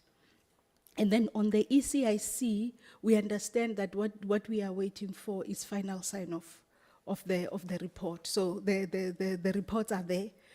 But of course, I'm sure even the AG wouldn't have been able to present until they finalized the issues of internal quality assurance and sign-off. Then on the economic diplomacy, I'll also leave it to the DMs to deal with it. And their big baptism by fire was actually dealing with some of these issues, and what we taking from the input is that our trade relations have to be they have to have alongside an economic diplomacy machinery that helps also investments that are in those localities to not be unfairly targeted for reasons that don't make sense. But the DMs would talk to that. Then on the issues of governance and SEPs, I had thought that I had responded, so I was trying to get the colleagues to confirm whether I hadn't responded. This is how we will deal with it. When there are issues in the institution, we will take all of those issues to internal audit of the DTIC to investigate. The DTIC internal audit will give us a report, which we will then present to the institution for a response, take it back to the internal audit of the DTIC in order to ensure that what we don't end up having is forum shopping, including in things where somebody disagrees with a manager, and then the whole nation is now resolving a disagreement between a person and their manager.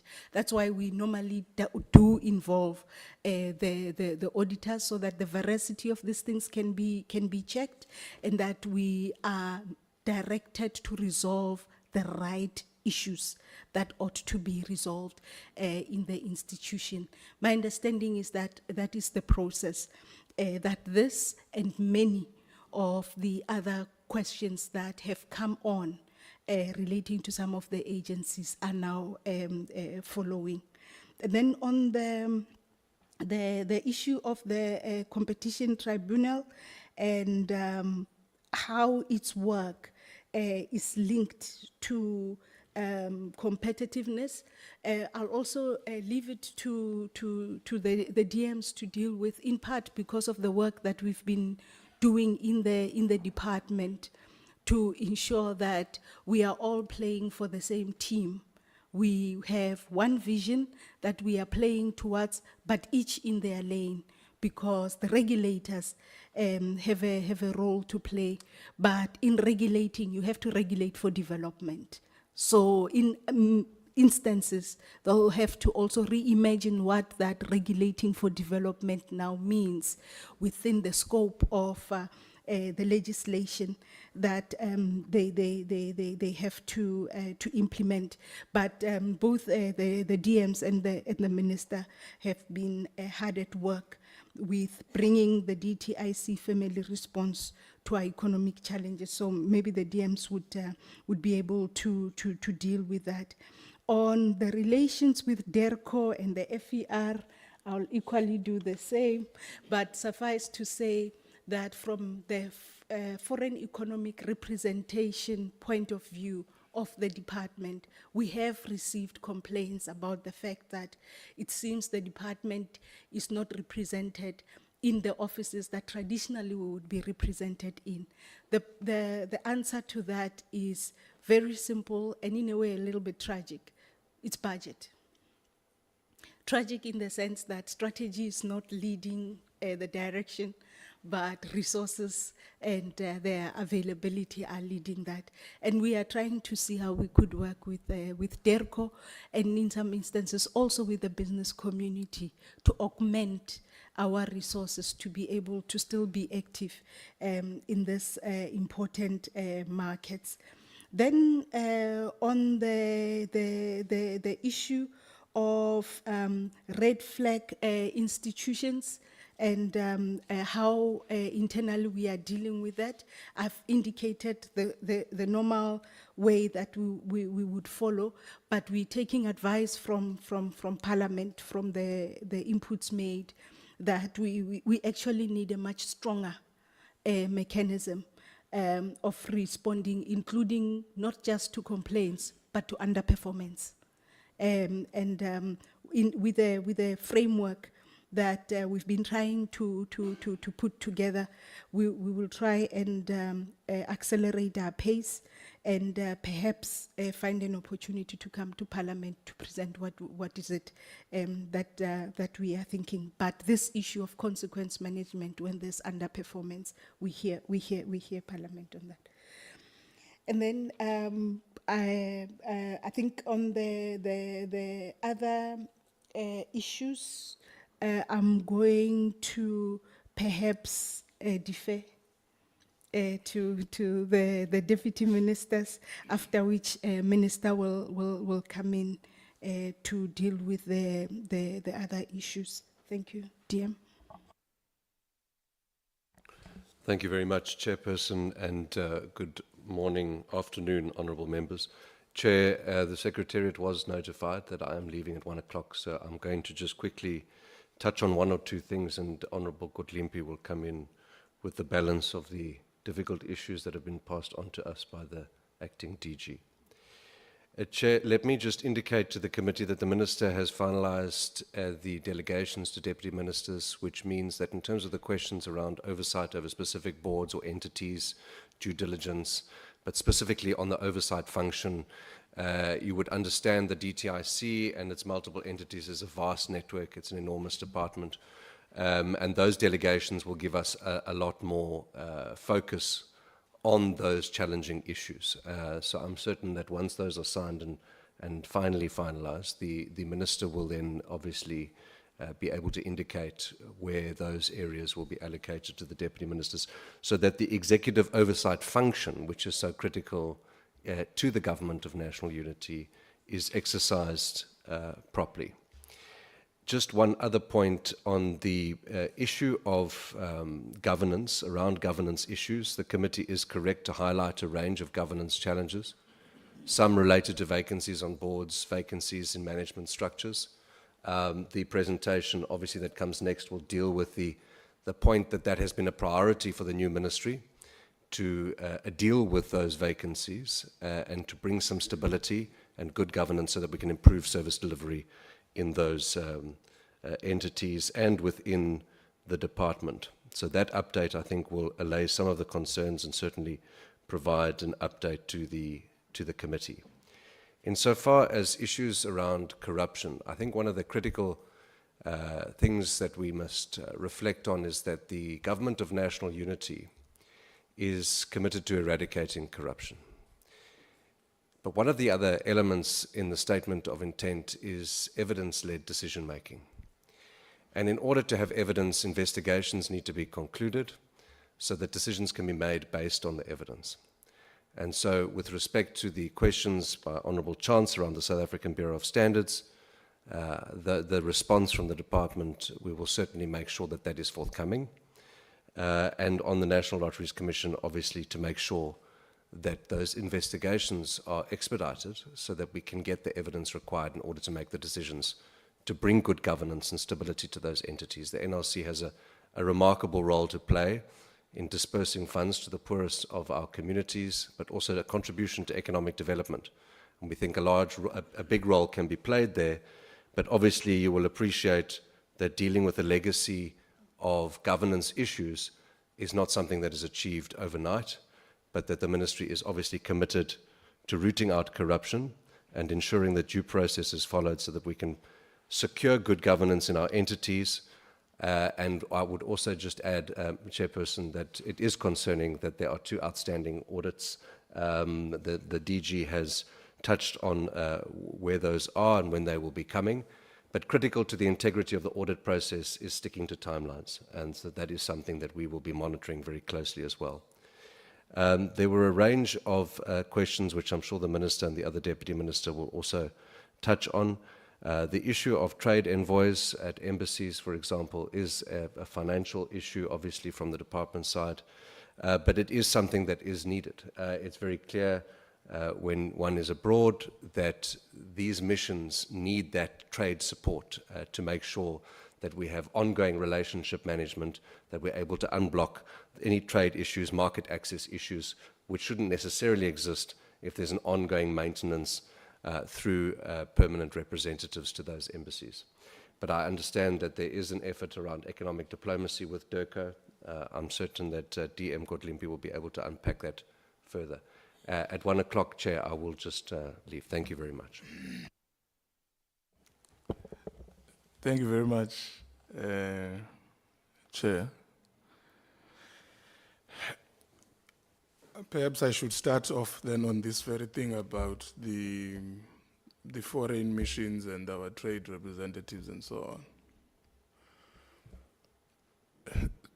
Something happened in the last 14 years with respect to the articulation of our foreign policy strategy and how it relates with our trade policy. As a result, the evolution of foreign policy strategy has been without the centrality of economic trade policy. That is why when there are budget cuts, the first victim becomes the trade attaches. So when they are restructuring their operations, the first people to be dragged out, it's the trade attaches. So what we've been discussing now with DECO is a return to economic diplomacy, so to speak, as the fulcrum of foreign policy. And we've had meetings with the National Treasury as well around this very question. And interestingly, the National Treasury agrees with us that this misarticulation has played out over time. Let me give just a simple case in point, for instance. If you were to look at the budget that we spend on military deployments over and against on funding trade, there's a disconnect on that front. And the National Treasury agrees that this is something that, because sometimes even these military deployments are not viewed as part of our economic diplomacy strategy altogether. So that discussion is underway to review the whole thing. The second thing is what Honorable Kikaba was asking about the African Continental Free Trade Agreement and the diplomatic relations between South Africa and the rest of the continent. I think then Honorable Chance added the rest of the world, essentially. So they are related. We are doing our level best to improve South Africa's relationship with Nigeria, Egypt, Kenya, and it has a name, I forgot the name. There's about 4 of us, the big economies in Africa, to avoid this social media fallout translating into state-to-state fallouts.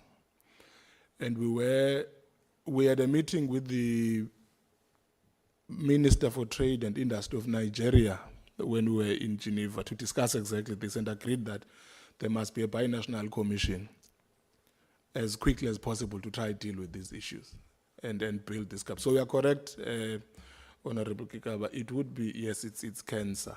The name is, so it's Kenya, Egypt, Nigeria, South Africa. It's called cancer. So we're trying to revive that cancer thing.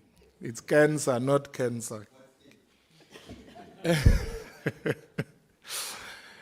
Because we agree that you are not going to get far in actualizing the AfCFTA if these big economies are at odds with each other, including the ratification of the protocols themselves and the offering of the trade tariffs and so on, so that there's an improvement of mobility of goods and capital between these two countries. It also includes how we participate in certain multilateral bodies or corporations.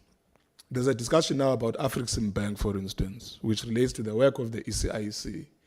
South Africa has been reluctant to join that platform, but it's quite crucial for ensuring goods that are moving around the African continent. And Nigeria, Egypt, and them are there, but we've now agreed with National Treasury that let's give it a go, in order to demonstrate the goodwill, yes, but also deal with some of the political problems that have existed. For instance, because we're in a portfolio committee, we must be honest, something has been going wrong in Nigeria with South African companies, where it appears as though whatever budget deficit they have must be settled by some very strange taxation of South African companies. It's a political problem, and it makes South African capital to be reluctant to go there. You can't say to them, go invest in Africa, then they say, the other guys who went there were slapped with a 1.4 trillion tax bill. What do we do? So we are trying to grapple with these things politically, but also in building these institutions that can help us get around these things. I think we agree on the austerity problem. The DTIC and the Portfolio Committee, we fully agree there's a problem there. And we've been raising it with the National Treasury that even if you were to do your cost containment strategy overall, but industrial policy can't be sacrificed on the same platform. We don't have the choice not to finance the economy. It doesn't make sense to save money when we are draining capacity from the economy. It's a fool's errand, if you ask me, because you need the economy to get going for you to build your revenue capacity to then solve your national finances. As transformation mainstreamed, so we've been saying to you that we are trying to build a coherent strategy that can cut across the entire group to avoid a scenario where there's the DTIC, then there are 18 entities doing their own thing. And I'm sure they are now, the entities are probably now bored by this notion of wall to wall that the minister has been talking about. To say, when we say there are three principal features of our strategy: economic growth, transformation, and it must count to all of them. It can't be a DTIC thing and someone else says, it doesn't affect me. So we're doing it such that when we design the targets, transformation must be embedded in them. So let me make a simple example. When we speak about spatial transformation, for instance, the question you are asking is, when an entity such as the NEF or the ITC allocates or approves projects and decides that it's going to fund these projects, where are these projects physically located? So that you don't have a disproportionate reproduction of investment in Gauteng and Western Cape, and there's nothing in KZN, Eastern Cape, and so on. And that is what they are also contending with. So I'm giving the other element of transformation, so the same one as BEE as well. The question would be, when you are doing your project approvals, you can't have an excuse that says all the ready projects that met our criteria were of one demographic. What are you doing on the other side to improve the capacity of this demographic? And we've even proposed a scenario where if a firm cannot qualify for funding from the ITC for whatever reason, it can be assisted by the NEF with an understanding that the ITC will receive them at a particular level of growth and development so that it carries them over. It's part of this thing that we are doing. Honorable Chance, I think the point was made by DM Whitfield about the subs, the NLC, and. There are a lot of governance issues that have been playing out within the DTIC group, including the ones that you are itemizing. So the first thing, of course, the minister will explain in detail. Our approach was to first stabilize the board across where there are vacancies, and then get the information we need so that we can make decisions about who must go and who stays. What the DG was talking about in the shareholder compacts, for instance, it will include a couple of things, including norms and standards on governance. It will go into that. It will also include this thing that is being raised about the performance targets. And we've been saying to the entire group that we are going to have group-wide norms and standards, not a special dispensation for one entity and the other. If we arrive at a conclusion that we need an 80% threshold for performance, it will have to be for everybody. Or 80% performance in key performance indicators, but it will have to be a rational process that everybody sits with.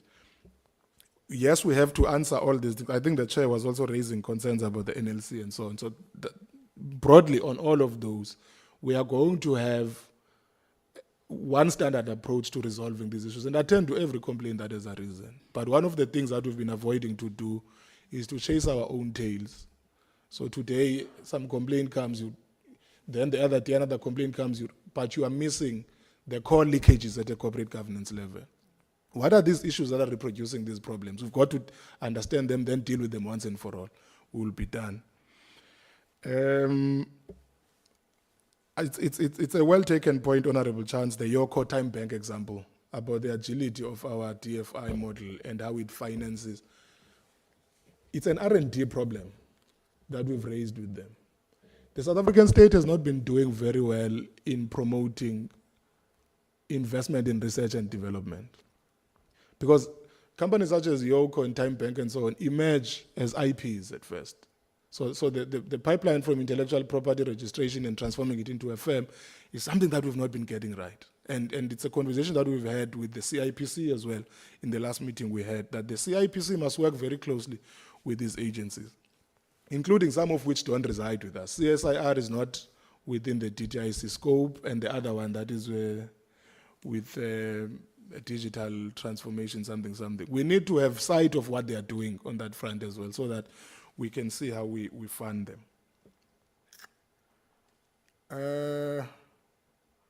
I agree, Honorable Webster. So when I looked at and I think Honorable Mdluli as well raised it with the AG.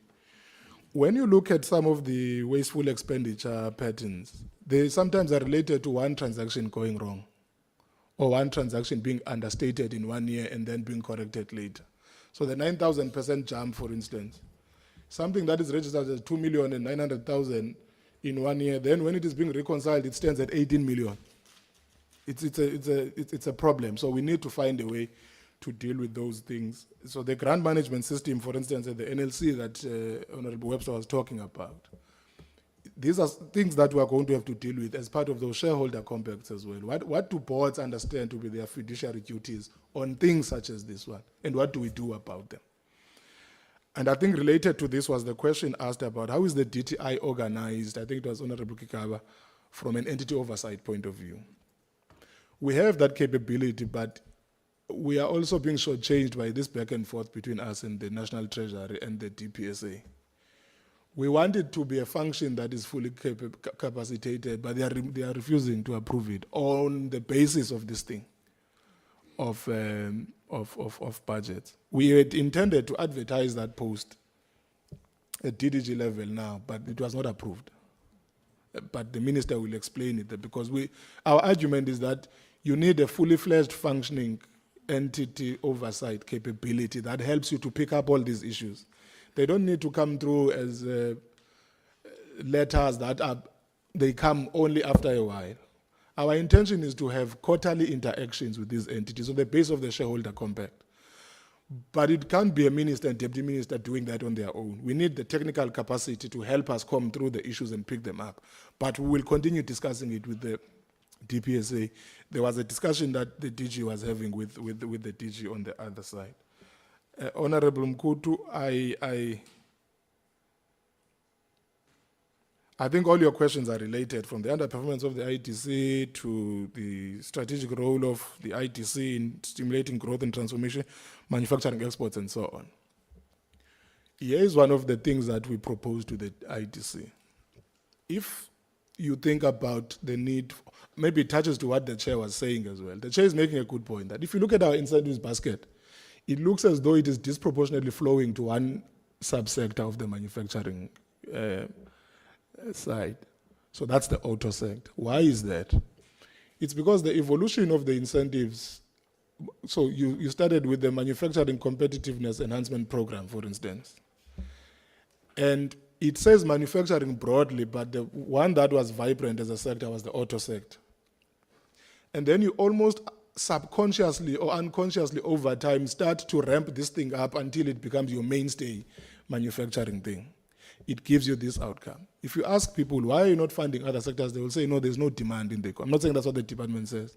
They will say, well, we want to fund manufacturing, but there's no demand for manufacturing or for steel and so on. What do we do? So in our discussion on strategy with the ITC, we're saying to them, part of what the ITC used to do was to signal to the markets that it is willing to fund demand in particular sectors.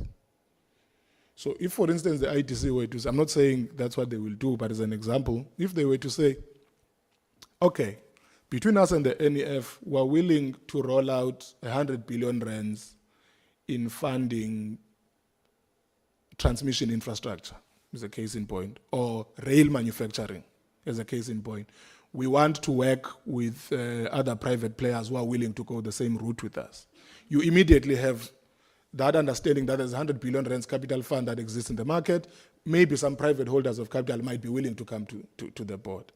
But that will have to be a discussion between the ITC and other public corporations such as Transnet, for instance. What is our rail capital expenditure project pipeline over time, and who goes in to do that? It's a discussion that we've had with them, and they've received it positively. And they've also explained something, Chair, that I think you had raised in the initial portfolio committee. When you look at the act, this is what the DG was saying, when you look at the act of the ITC, what it prescribes to them as their mandate, transformation is the starting point, essentially. It's quite clear that this is what they should do. But over time, the entity has evolved to operate in a manner that sometimes looks like it has abandoned that mandate. But the ITC leadership knows how that happened, how it came about. When did the changes play out? 2001, 2004, and what were the issues that were raised to them that have led them to sort of straight. But we are agreeing now that they've got to pivot back into line so that we pursue this line altogether. I think, Chair, you made a good proposal about the NLC, the lottery license thing and how it works, or how it could be ring-fenced to fund maybe the Consumer Commission and the NCR.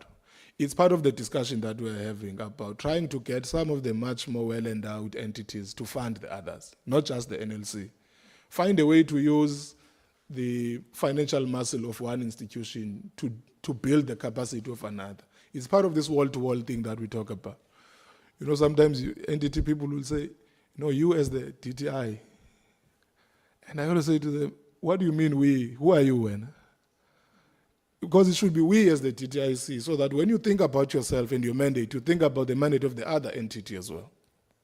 So the PE Commission, for instance, has constraints that it has, but it can leverage the monies of other entities to fulfill its mandate. These are the discussions. So that proposal we are making, it sort of falls into line with what we are doing.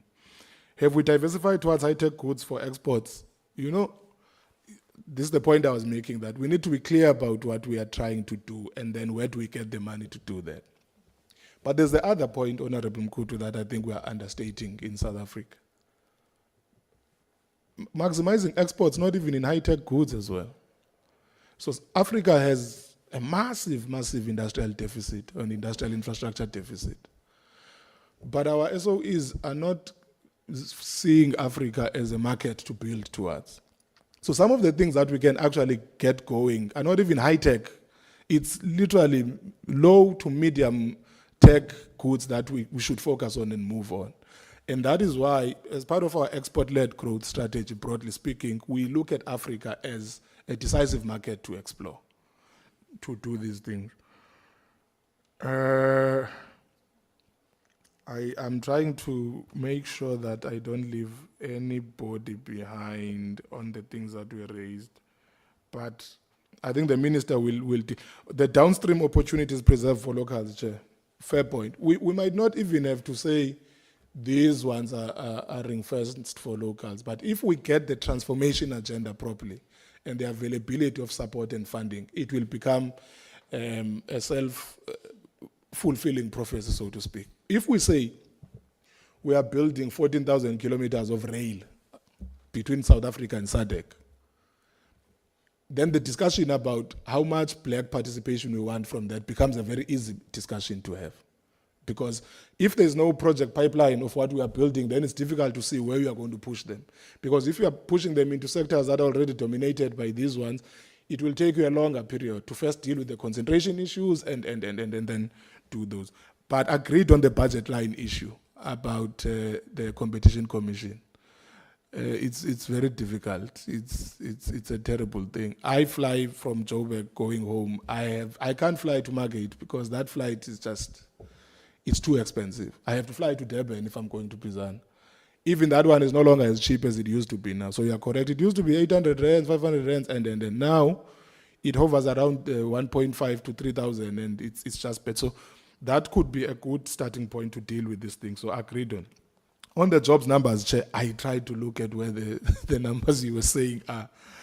I don't know where we said that, but I do recall that in our summary of the figures, we raised our concern because job numbers are falling. For instance, what I know, what we have, is that unemployment grew by 158,000 people in the previous quarter.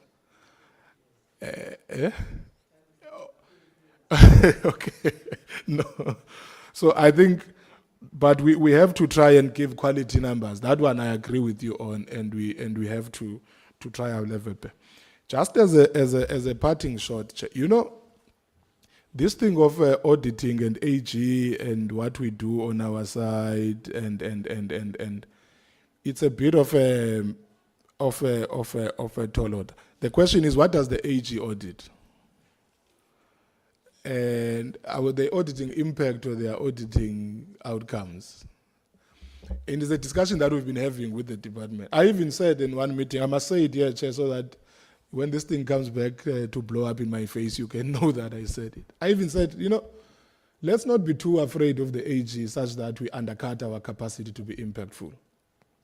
Let's try to build targets that have impact in mind, and we can have a discussion with the AG about how they must understand what we're trying to do. So the AG does not audit, maybe it's not their fault as well.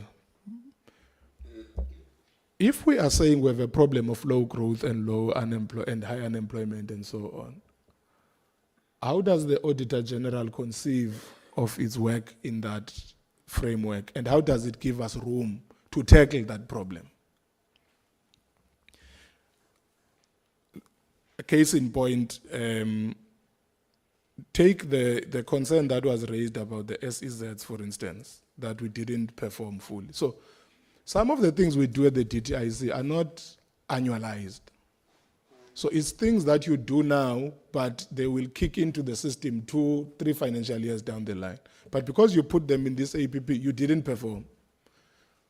So the SEZ thing about what we do in the Tswana automotive sector, it's supposed to be us doing something and then the private sector doing its own thing before we can come in and do the other. If we do our part, the private sector delays on their own side of rolling out their thing, then it looks as though we are not performing and then we stop midway. So it's some of these things that we need to think about, how some targets need not be annualized, but they can put over a longer period of time so that the impact we seek can be realized. This thing of jobs and how we can get credible data on jobs in real time, it's a weakness that South Africa has generally, I can confess. If you look at other jurisdictions like the US, for instance, they casually tell you about employment statistics regularly, because almost every firm is required to report to the Bureau of Labor Statistics about what they are doing. But we rely on Stats SA coming in quarterly. And it's difficult to know whether a firm is misleading you now or not, as the chair was saying, because that capability has not really been improved in South Africa. And it's something that we need to think about. How do we get firms to give us real data about who got employed when? So that if you go to a firm now and ask them how many people have employed, they say 2,000. You come back 6 months down the line, they say 2,500 new people. The discrepancy between the 500 of 2,000 and 2,500 is presented as if it's 2,500 new altogether. Then we end up being excited over things that don't exist. But I agree with you, Chair. We'll try our level best to give you as credible information as we possibly can. And I do think that it's either we spoke in a manner that was unclear, but we don't suggest that the numbers are as high as they were. The gross fixed capital formation thing you asked, Chair, maybe that's where we need to. It must be my last thing. So the problem is that both government and public corporations and the private sector have not been increasing their investment. It's a problem across the board. One of the problems, we were hoping, I was hoping, let me not make it a group assignment, that when the South African Reserve Bank was dealing with the rates now, they would have given us something much more audacious than what they gave us. I thought they could give us something like 0.5% as a start, and there are reasons for it. All the government-related binding constraints that were a threat to investment have largely been resolved. So, energy security. So if you read the MPC statements of the previous year, when they talk about why is inflation on the upside, they would talk about the load shedding and the logistics problem on the domestic front. Then they would talk about the global supply chain problems related to the wars and so on. If you go back to the same matrix, the domestic ones have been largely resolved. So if you follow their own logic, you then assume that therefore they will act in this way, but that's not coming. It's a bit of a problem because in part, unless all of us were running on wrong economic theory or macroeconomic theory, and if that's the point, then we must be told, there's an inverse relationship between the interest rate level and real investment. So which means the higher the levels of interest rate in the economy, the lower the level of real investment. The lower the level of interest rates in the economy, the higher the level of real investment. That's what everybody who knows economics seems to have been taught. Unless we're told that what we think we know is wrong, then let's be told that. Then we can go back and study afresh this thing that is correct. That's one. The second one is that government's withdrawal from massive infrastructure projects also affects then the GCFC at the aggregate level. If we get what we want, which is a ramped up expenditure on rail infrastructure, on energy infrastructure and transmission and so on, the numbers are going to look better.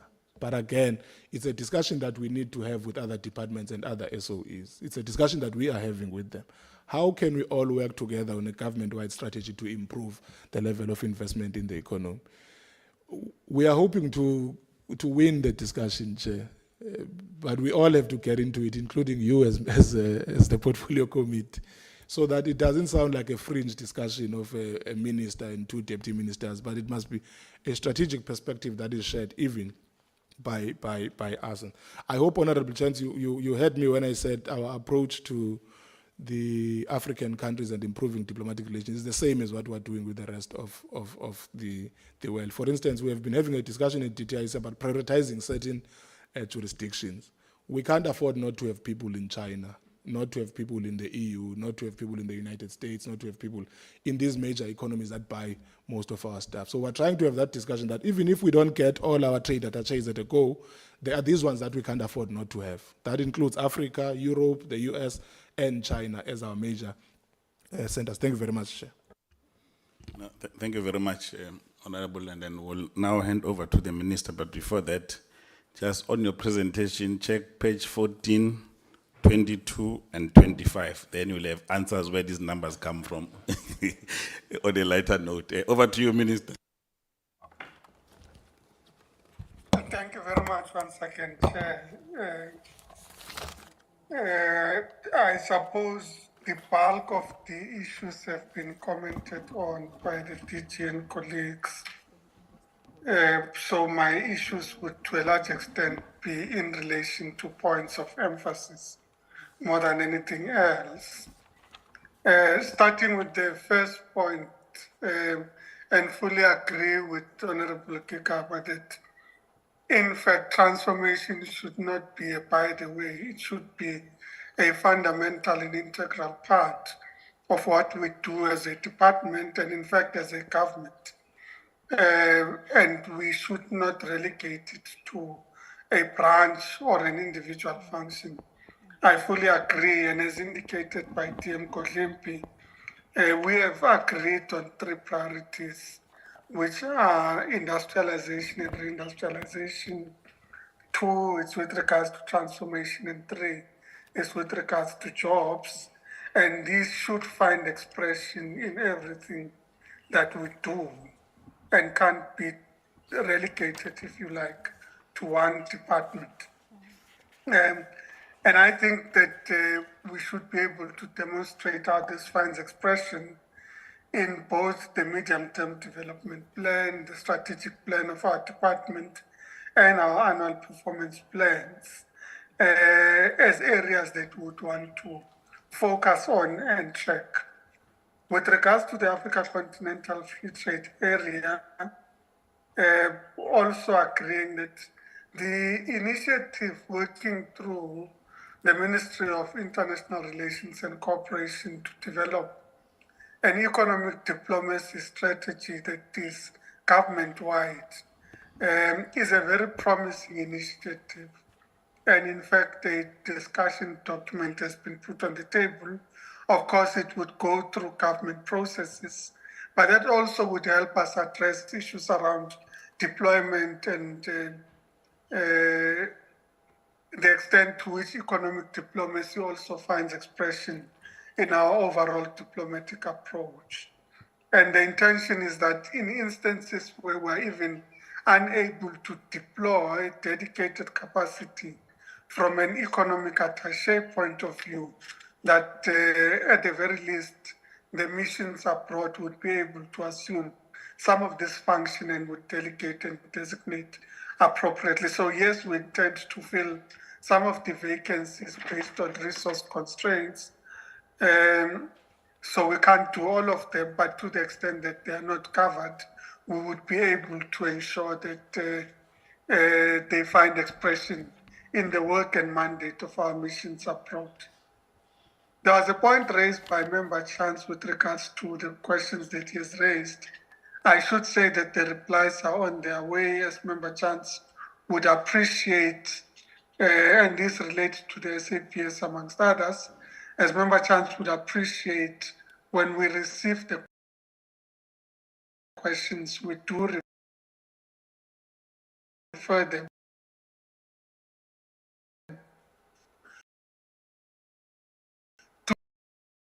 to the agencies for them to be able to provide us with facts and figures before we formulate an arbitrary response to questions by members of the committee and honorable members in Parliament broadly. So yes, it does take a bit of time, and in certain of the questions we solicit direct response from the respective agencies. I think the point around wall-to-wall has been covered by Deputy Minister Kodlimpi, so I'm not going to emphasize on that. And the issue around sustainability of agencies is a matter also to a large extent reflected on also by the chairperson, which is an issue that we are looking at also within the context of wall-to-wall. So in reality, when you look at your economic regulatory functions, amongst others, and this would include agencies such as the Triple-P Commission and others.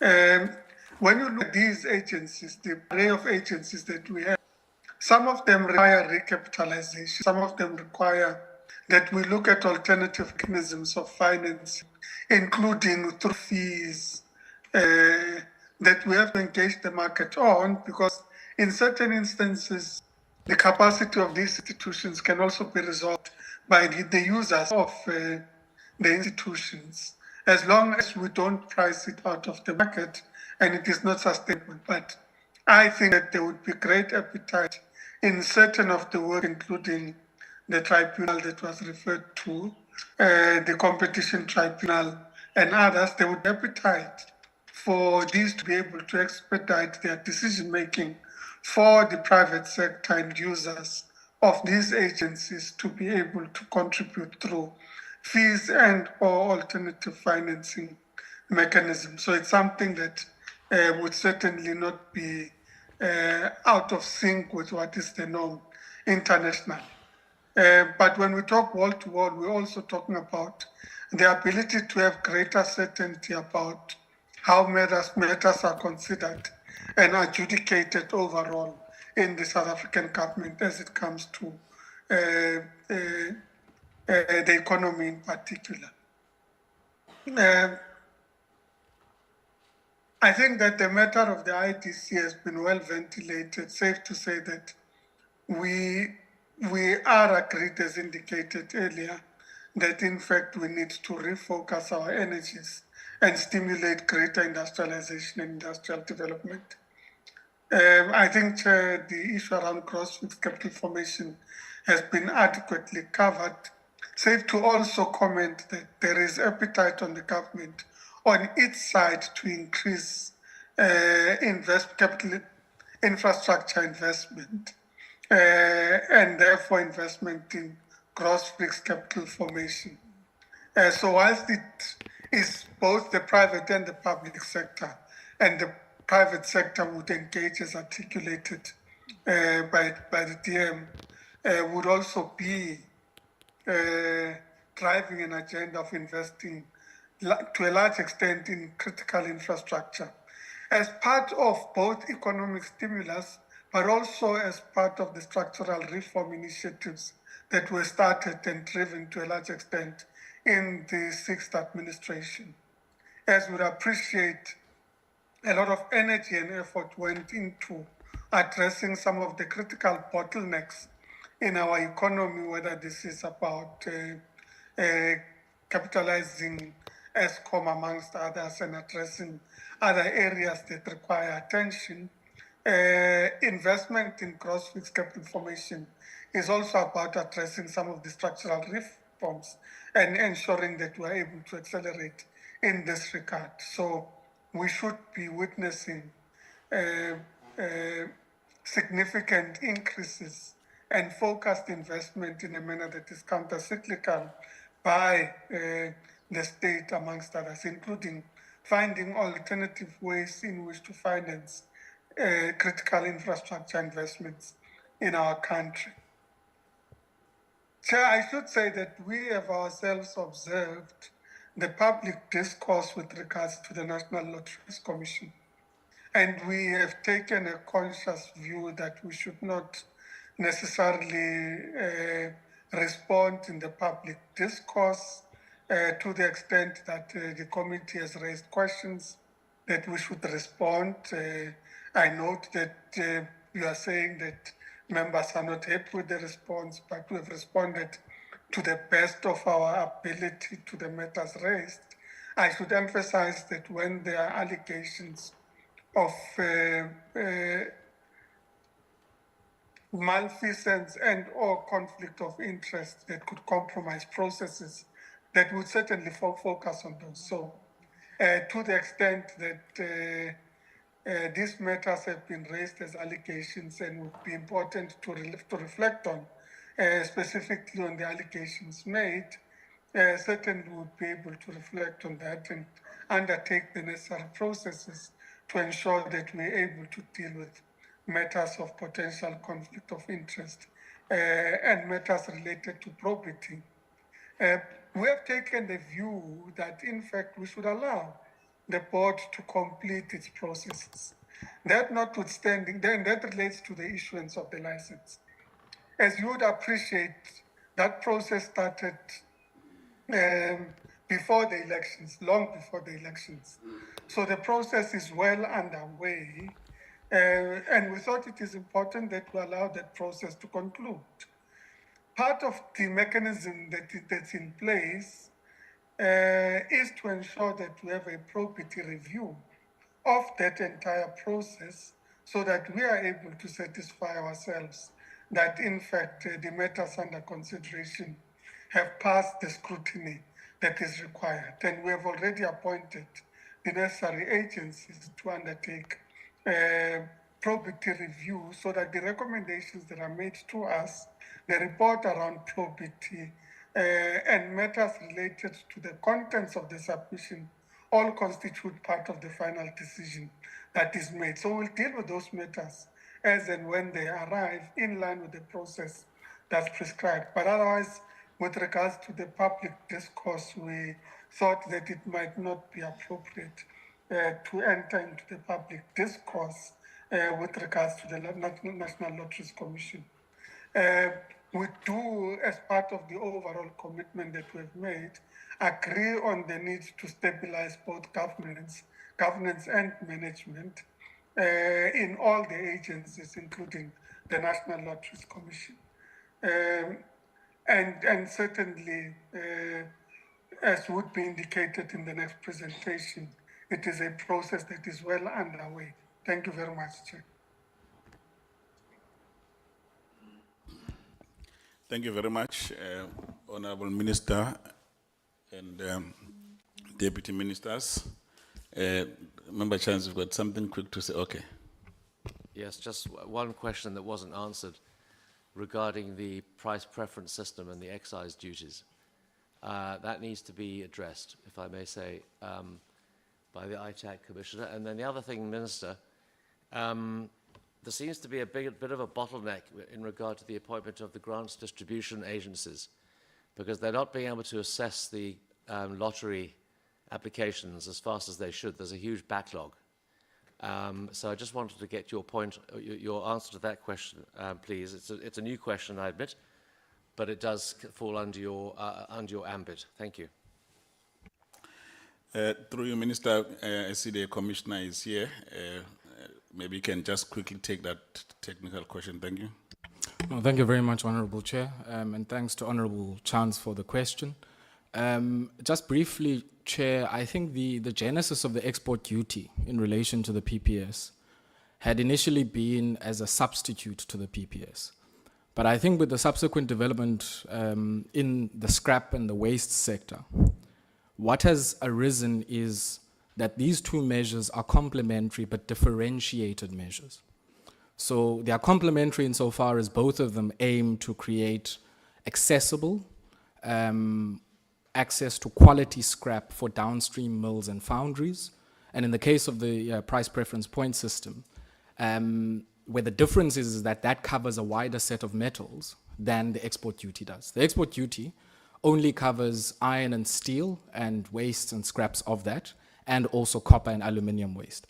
Whereas copper, aluminium waste, and iron and steel are also covered alongside some of the other, what we call critical minerals as part of the PPS. So manganese, molybdenum, zinc, lead, alongside, of course, aluminium and all of those ones. So I just want to clarify that it's not that one substitutes the other. Even the point of incidence of both measures is different. The PPS starts a bit earlier in offering the scrap across these different metal categories to downstream mills and foundries.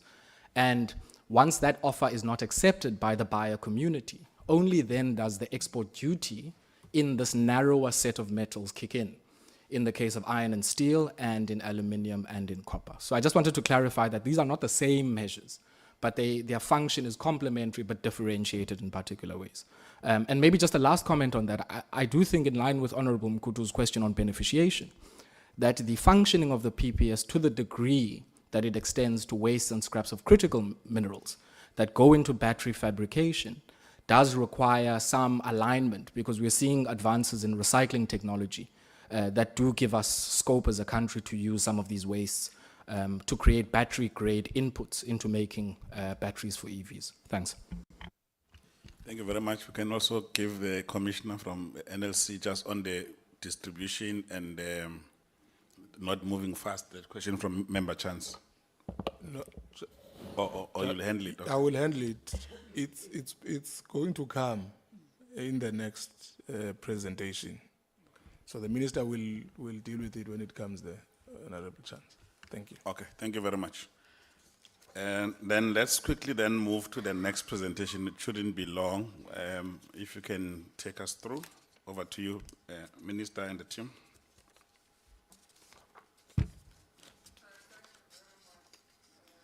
From page 28, colleagues. But I'm equally cognizant of the fact that the committee did require a level of detail on the processes that we are undertaking on capacitating the organization. If you may, can I request the department to quickly take us through the presentation, cognizant of the time limitations that we might have, but to a large extent guided by yourself about when the committee would want to conclude. But we have a presentation ready that could share all the detail that's required. Thanks. Thank you, Minister. Over to the department. Thank you, Chairperson. Chairperson, so from slide number 29, the presentation just indicates how long positions have been vacant and whether they've been advertised before, whether there was a recommendation that the seventh administration received in place, and what is the status of the existing recommendation, and if there are any legal or other basis on which these are being set aside. So it starts with the position of the DG, and it indicates that there hasn't been, there was no recommendation submitted, and that post, I think, has been subsequently advertised. Similarly to the two that follow, of the DDGs. So I'm starting with the positions internal to the department. Those the answer to why the recommendations are being set aside. It's on the basis that they were advertised on a structure that was yet to be approved by DPSA, and in the 7th administration, a decision has been made that we revert back to the previous structure, well, we revert back to the structure approved by the DPSA, and those positions have now been advertised on that basis. That will deal with all the DDG posts except DDG departmental operations. This is the post that DM Godlimbi was making reference to, which has not been supported by MPSA, for which we're going to have to continue our discussions with them, given the criticality of this post in management of our entities going forward, and also based on some of the inputs that we've received today from the members. Then we go on to the entities, commissioners, competition commissioners, and they're indicating that there's no existing recommendation, and that process will get underway. Then to the competition tribunal, again indicating that there's 2 resignations, and that those resignations were with effect from the 4th of October, and that the chairperson has submitted a letter recommending candidates to be appointed, but it was agreed that the posts would be advertised.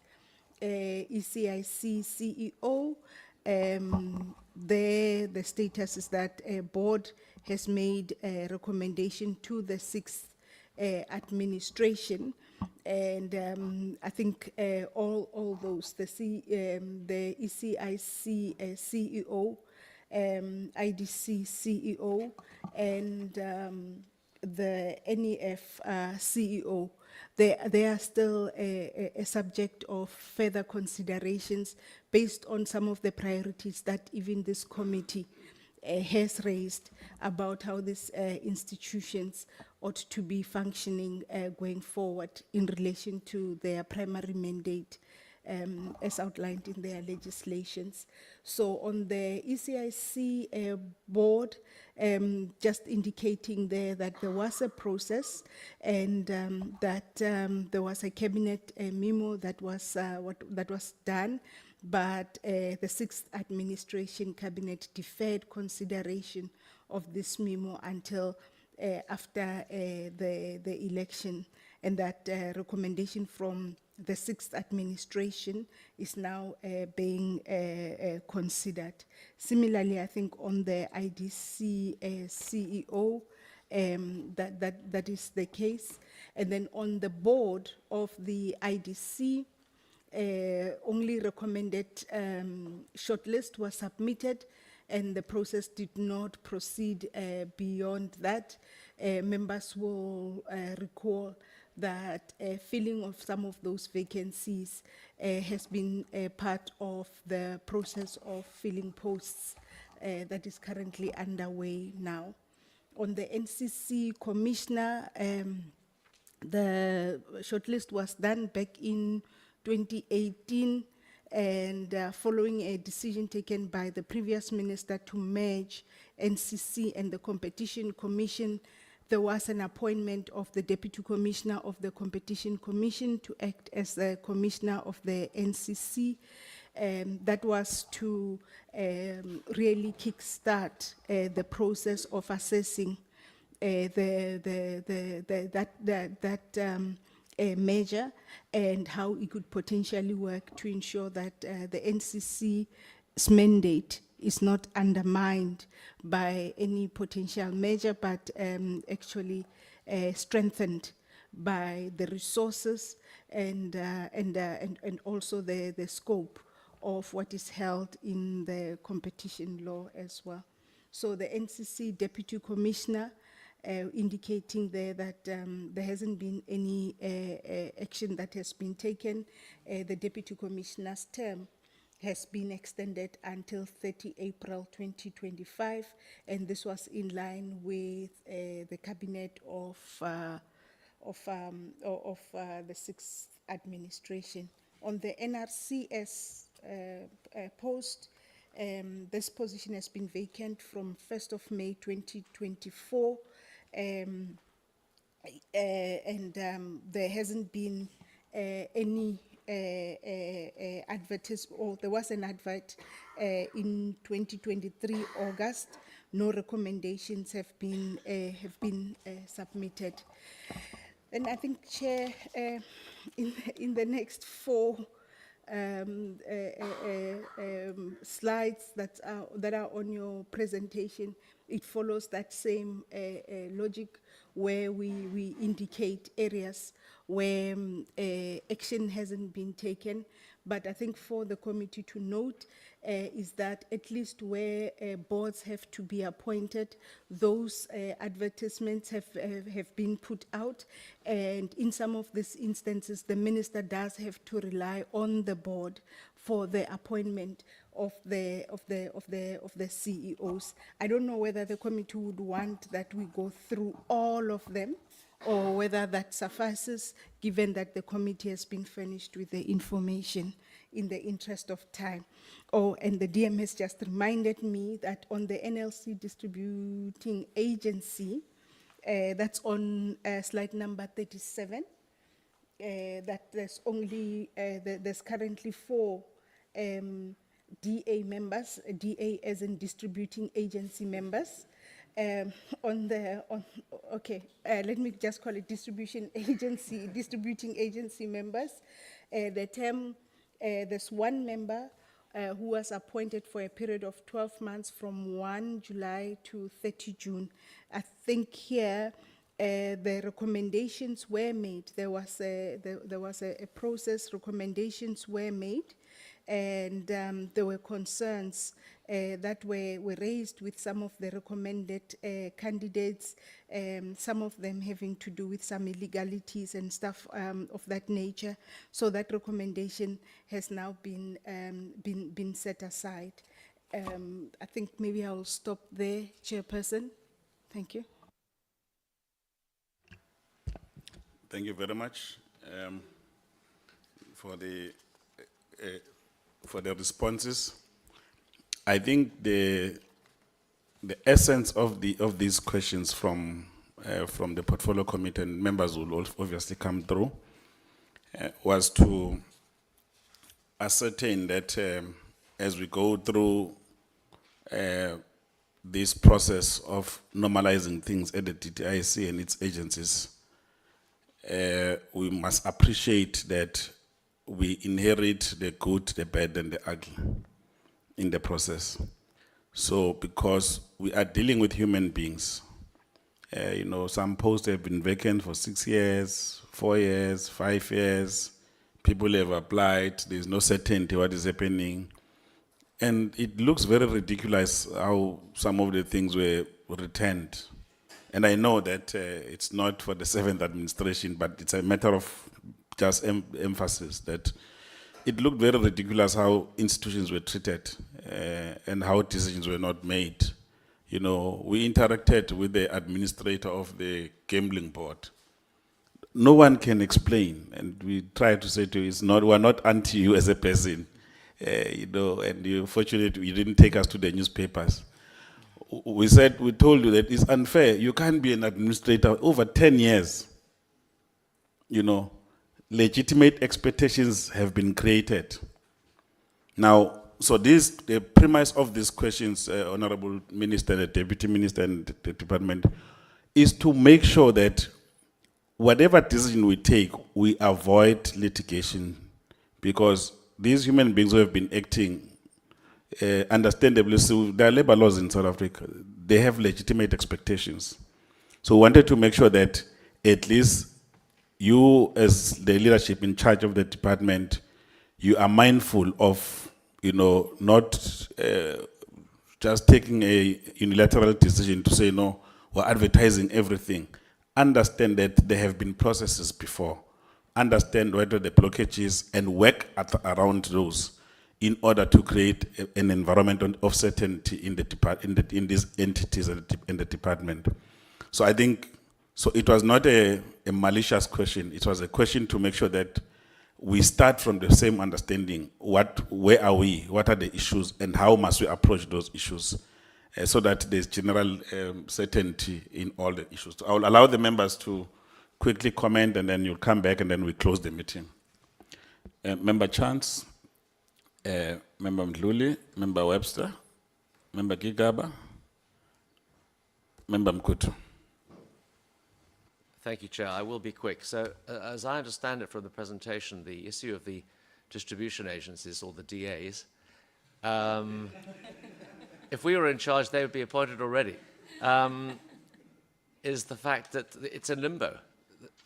The recommendation has been set aside. So, you know, where are we on that? Because from what I could see, that it's like sitting in thin air. Nothing's happening. Then, what is the status of the merger, the proposed merger of the NCC and the Competition Commission? Because that obviously is going to determine the outcome of those appointments. How quickly will that decision be made? And then thirdly, does the Minister and the Deputy Minister have a position on the appointment of DTIC employees to boards of entities? Because we as a committee, I certainly believe that that is utterly ridiculous, that employees of the department are sitting as board members of entities over which the department is meant to be overseeing. And surely those non-executive directors should be non-executive directors. They should be totally independent.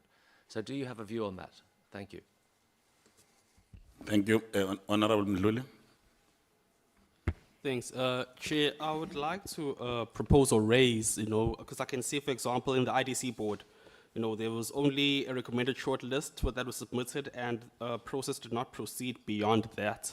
So I'd like to request that going forward, when we do have some sort of vacancies, that at least maybe 5 or 3 of the candidates that have been shortlisted appear before the committee, because we are here to represent the ordinary man on the street. So for them to feel represented, we need to also have our say and question them. So I'd like for that to happen. I'm not sure if it's already done, but if it is, then good. But if it's not, then I'd like for them to appear. Thanks.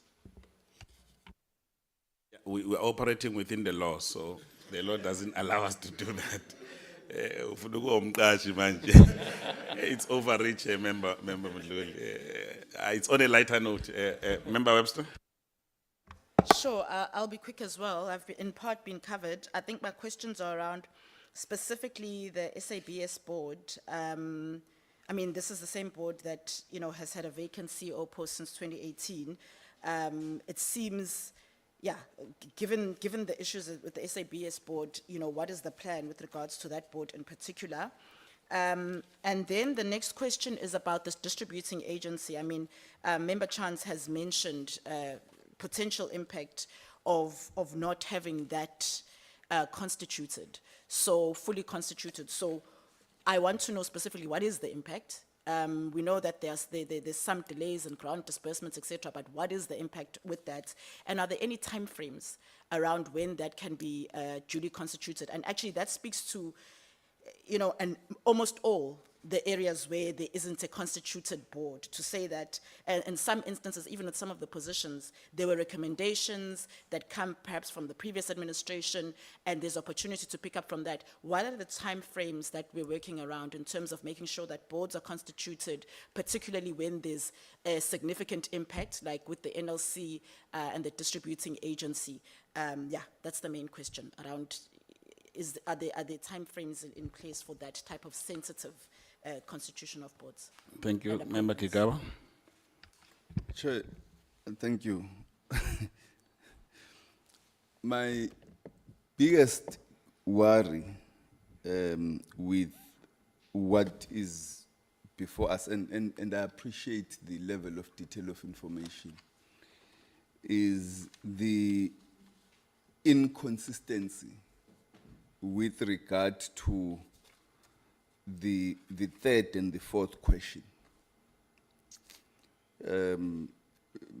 leaving aside the department, I mean, to start with, I don't know if the acting DG could explain what does it mean the minister decided to revert to the approved structure. The approved, is it the existing structure or the one that was approved going forward? So what does that mean? But the issue is one, the inconsistency with regard to actions on question 3 and actions on question 4 at all levels. Sometimes there were no recommendations, there is no existing recommendations. Sometimes recommendations were submitted and then they were rejected. Sometimes they are being considered. And what does it mean to say the recommendations are being considered?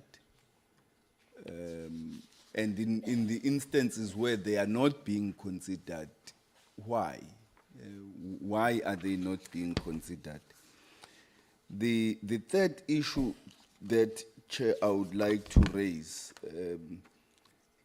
is the one which has been raised with regard to the use of departmental officials on boards. And there I would like, without overreaching, to really suggest that the department, in setting up the new norms and standards, should really consider establishing boards that are independent.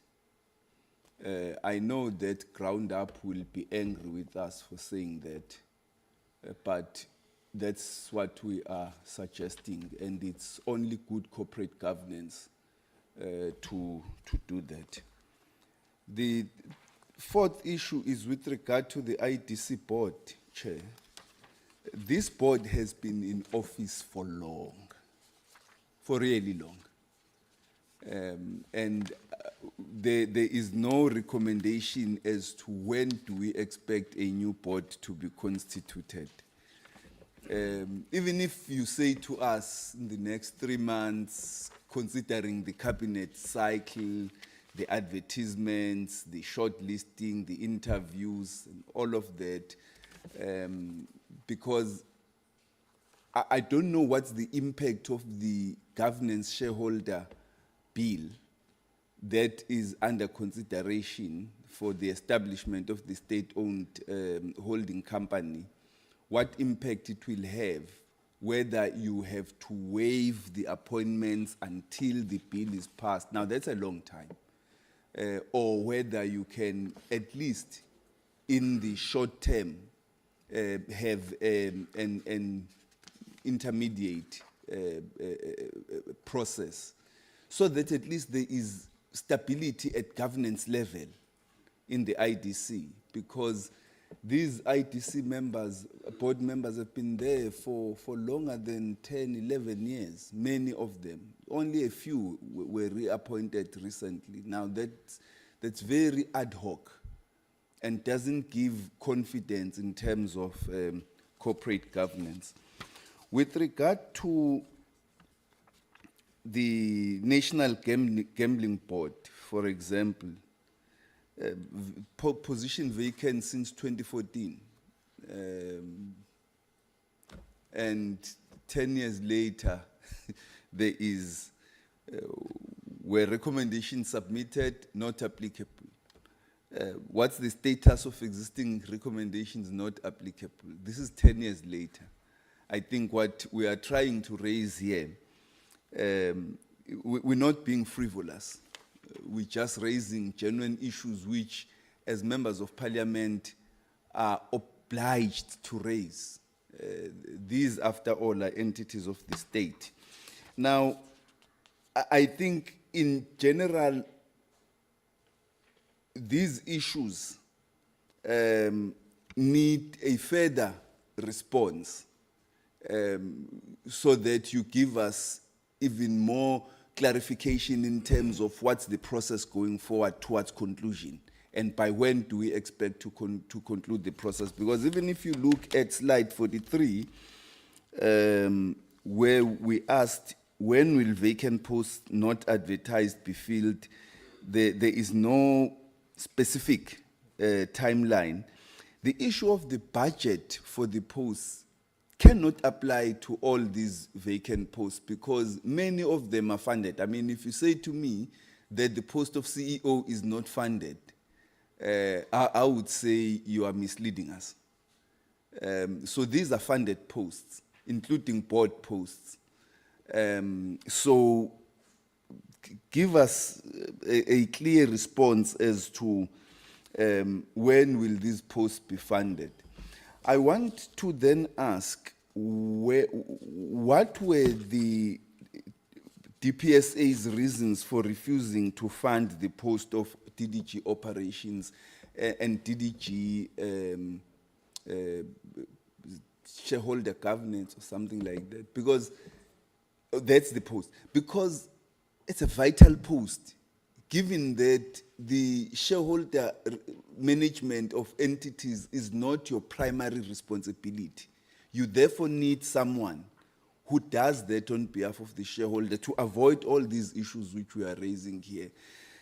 The problem is that sometimes departments in interacting with proposals from others take a very narrow view and not pay attention to the mandates of other departments and responsibilities they have and the impact which is there. The final question, Chair, the final question that I would like to ask is with regard to the issues which have been submitted for consideration by Cabinet. When you say it's being considered, again, what does that mean? I mean, Cabinet receives a memo and takes a decision. It receives a memo and it takes a decision. So what do you mean when you say it's being considered? And perhaps at another stage, we would engage in a discussion of the impact and implications of the state-owned holding company on some of the entities that belong to the department and how they will be dealt with in the process leading to the establishment of that company, because it will have an impact, obviously, on the structure of the department and those entities themselves. But since we are not there yet, but nonetheless, we still have to engage with the process because the legislation will have implications for us as well. Thank you. Honorable Member Sambulda Zuma. Thank you, Chair. I just have one question for the Minister. I would like to ask him how is he going to handle the unlawful appointment of the NLC board? Thank you. Thank you. Yes, Member Webster. I'd like to just add one question, and that is with regards to the appointment of the DG. You know, a lot of what we're talking about now, and a lot of the issues that sit now, paint a picture. I don't know how the department has been operating and how these institutions have been operating, given the state, you know, of some of the boards and some of the very senior vacant roles that exist. But I think most important is stability and permanence in the role of the DG. Now, when you look at the response that we have here in terms of the status of that role, it's not very clear in terms of what is the plan in terms of that role of the DG. And that is one role where, once filled, has the potential to start to stabilize, because there are decisions that are difficult to take in an acting capacity. And in the stabilizing of the department and its entities, that is perhaps one of the most key roles. And so if we can just have a response in terms of what is the status of that role? Because it says here, post vacant since 1 May. Has it been advertised? Yes. There was no recommendation submitted, and that's it. So if we can have a sense of the status of the role, and if we can have, again, some sense of a time frame in the permanent filling of that role.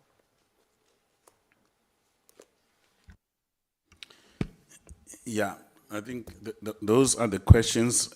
Firstly, let's just appreciate the proactiveness in which the department has attempted to address some of the issues through advertising of some of the senior vacancies, the boards, and these entities.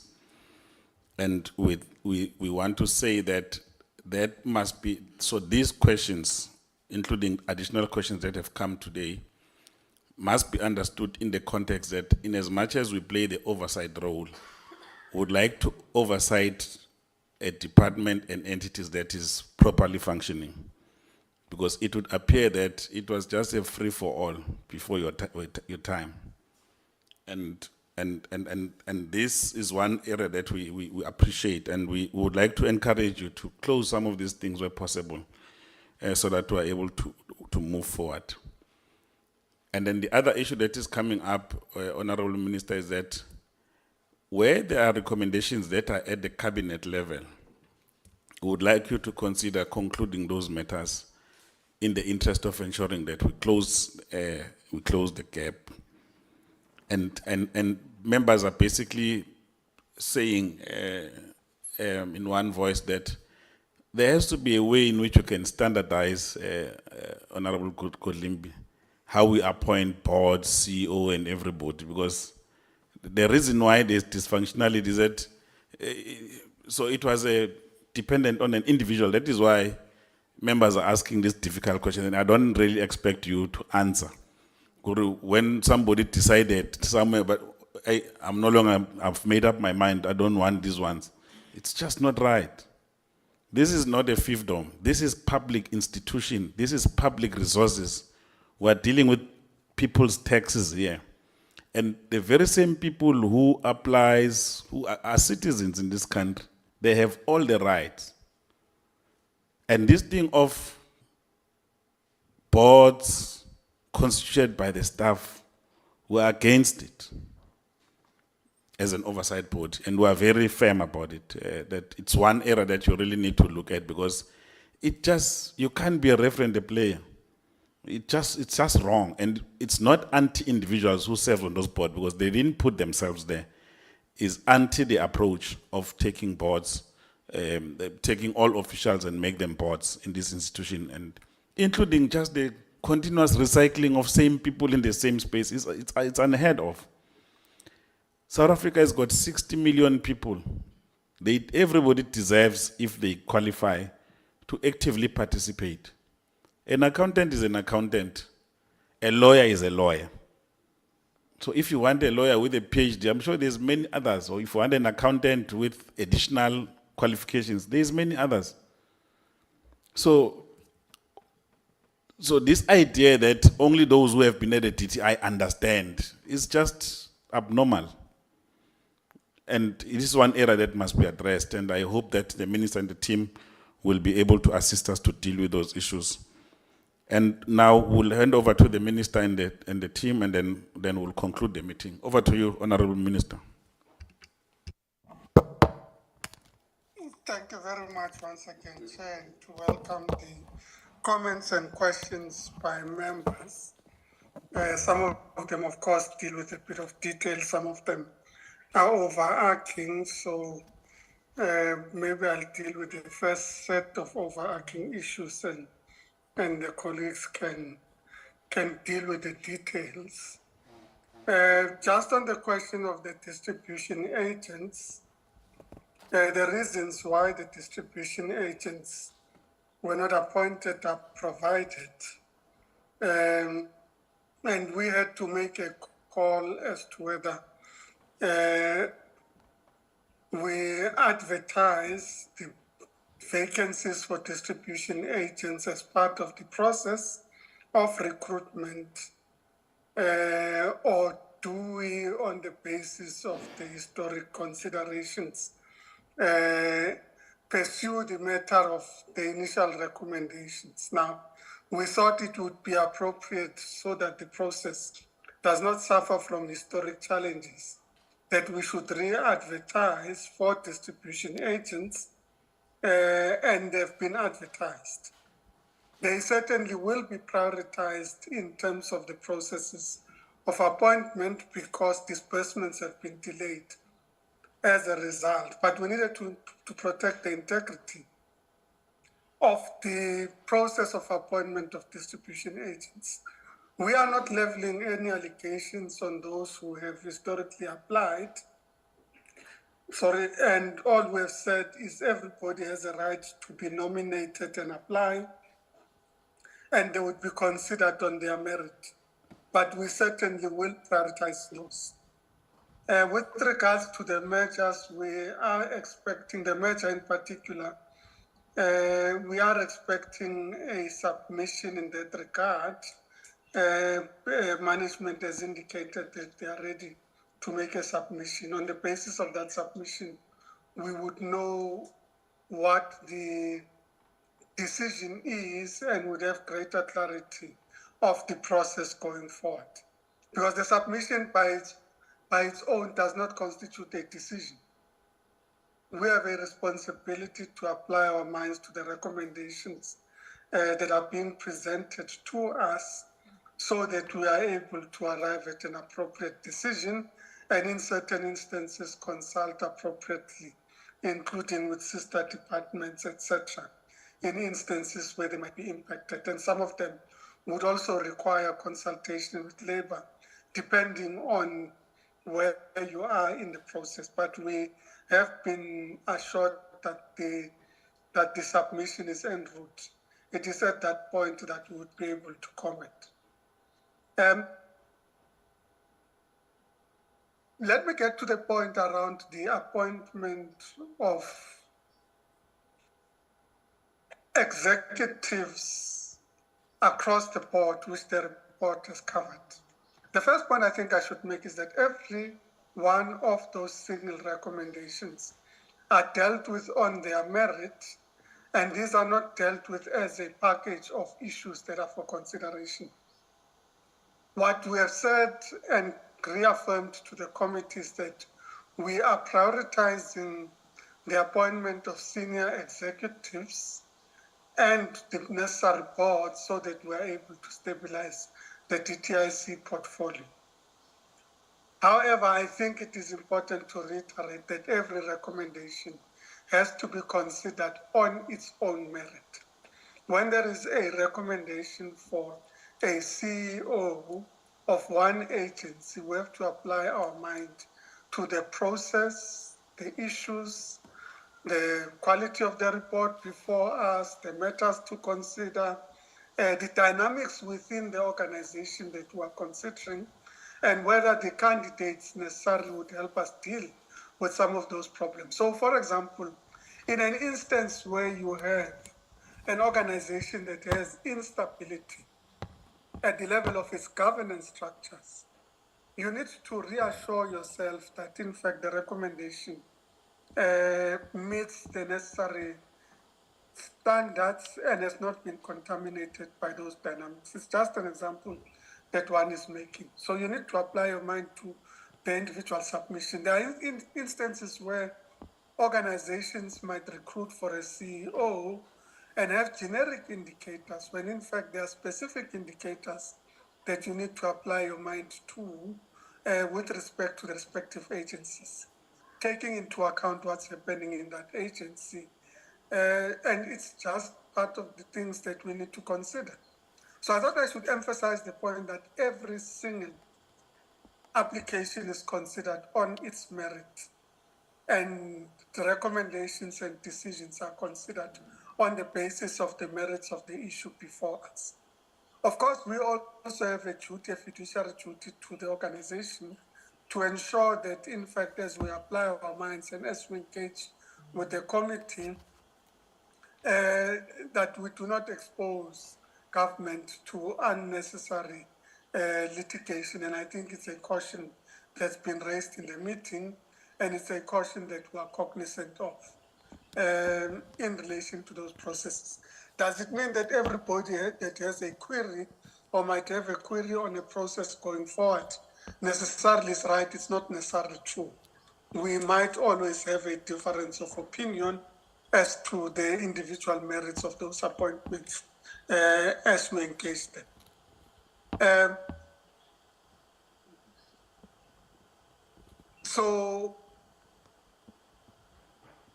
to the extent that there are matters that are supposed to be before cabinet, and I'm using the word supposed to be before, because remember there was a cabinet in the 6th administration.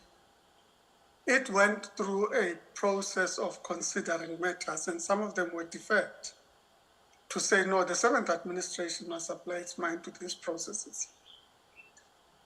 In the 7th administration, we have a duty to do exactly that, to apply our minds to the individual issues. And it is only before cabinet after we have signed it off as the ministry. After we have signed off the recommendation and it is in the cabinet process, it is only then that we can say it is before cabinet. And maybe the error in our presentation was to indicate matters that were considered by the previous cabinet as being in the cycle, because to be in the cycle, we have a duty to go through the issue, apply our minds, and ensure that the recommendations take into account all the issues that we would have applied our minds to as a ministry. On the issue of DTIC employees serving on boards, there are certain instances where individual appointments are done as representatives of the shareholder. So in those instances, it is not out of the norm for shareholders to have shareholder representatives. I mean, even the ITC, as shareholders in various entities, appoints its staff to be able to sit on particular boards on matters of shareholder interest and report on those matters. There are instances where the observation has been made that we need to broaden the base of participants in our boards, and that we would consider as we undertake the processes. We've just advertised for all the boards that are eligible, cognizant of the fact that we're not going to have a wholesale change to boards. It would be irresponsible, in fact, to just simply decide that there's a wholesale change. However, as we envision the process, it would go through one, in instances where there are casual vacancies, that we should fill those casual vacancies. Sorry, in instances where you need to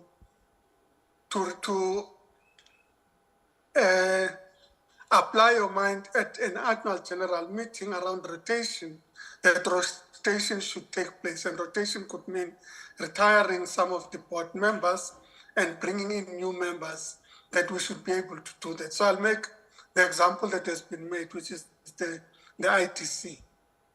The ITC currently has a board that is correct, but that board also has casual vacancies. So we have to apply our minds, because the AGM is in May next year. So we have to apply our minds whether we're going to fill the current vacancies that are there, which are the casual vacancies. And when we get to the AGM, that we have rotation at the AGM. And whether when we do rotation, it is a wholesale rotation, and how do you manage issues of continuity. So to a large extent, unless a board is dysfunctional, we would not want to replenish before an AGM. We think it is only proper governance to replenish at the point that you are at an AGM. To the extent that allegations have been made, including related to the National Lotteries Commission and the alleged unlawful appointment of the National Lotteries Commission, we have to apply our minds to the veracity of the allegation that says that the appointments were unlawful. And if the appointments were unlawful, then we have to go through due process of ensuring that we reconstitute the board, but that would be done within the parameters of the process we've applied. The majority, in fact 90% of the board advertisements have closed already. So we just have to go through the process now of identifying the appropriate candidates to fill those vacancies and for them to be duly appointed. We certainly will prioritize the appointment of the Director-General. Those posts, the DG and other posts, DTGs, have also been advertised. And we certainly will prioritize because we think that the appointment of the DG is a priority matter for both the department but also for the agencies, because they play that role that extends beyond the department to also incorporate the responsibility around facilitating and enabling effective oversight over the entities. And that for us is a critical post that we need to prioritize in terms of appointment.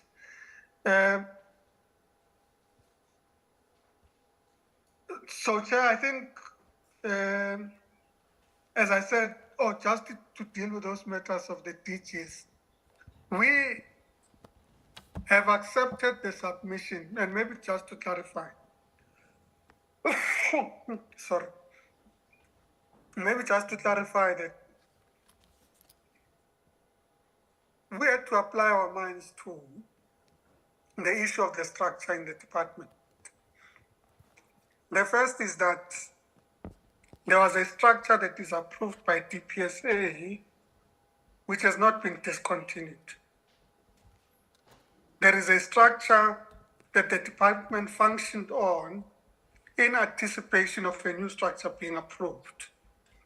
There is a structure that is part of a discussion with GTIC that seeks to resolve all these structural issues.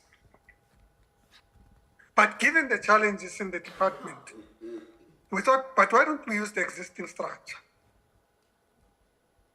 Fill in the vacancies, resolve issues in the department, and that's the basis on which we applied to DPSA, and they've given us the approvals that they've provided. Sorry, sir. Excuse me. So to the extent that they've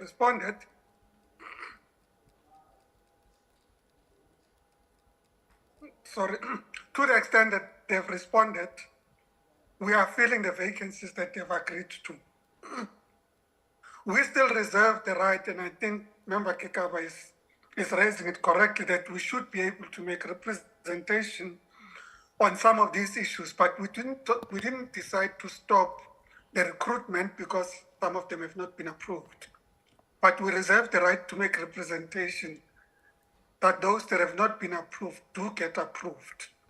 And it's a process that would follow. But in the meantime, we've continued with the process of advertising those that have been approved. Thanks, Chair. And sorry. Thank you very much. Is there anything in the House? Okay, Member Mputu. Thank you very much, Chair. No, it's just on the application of the mind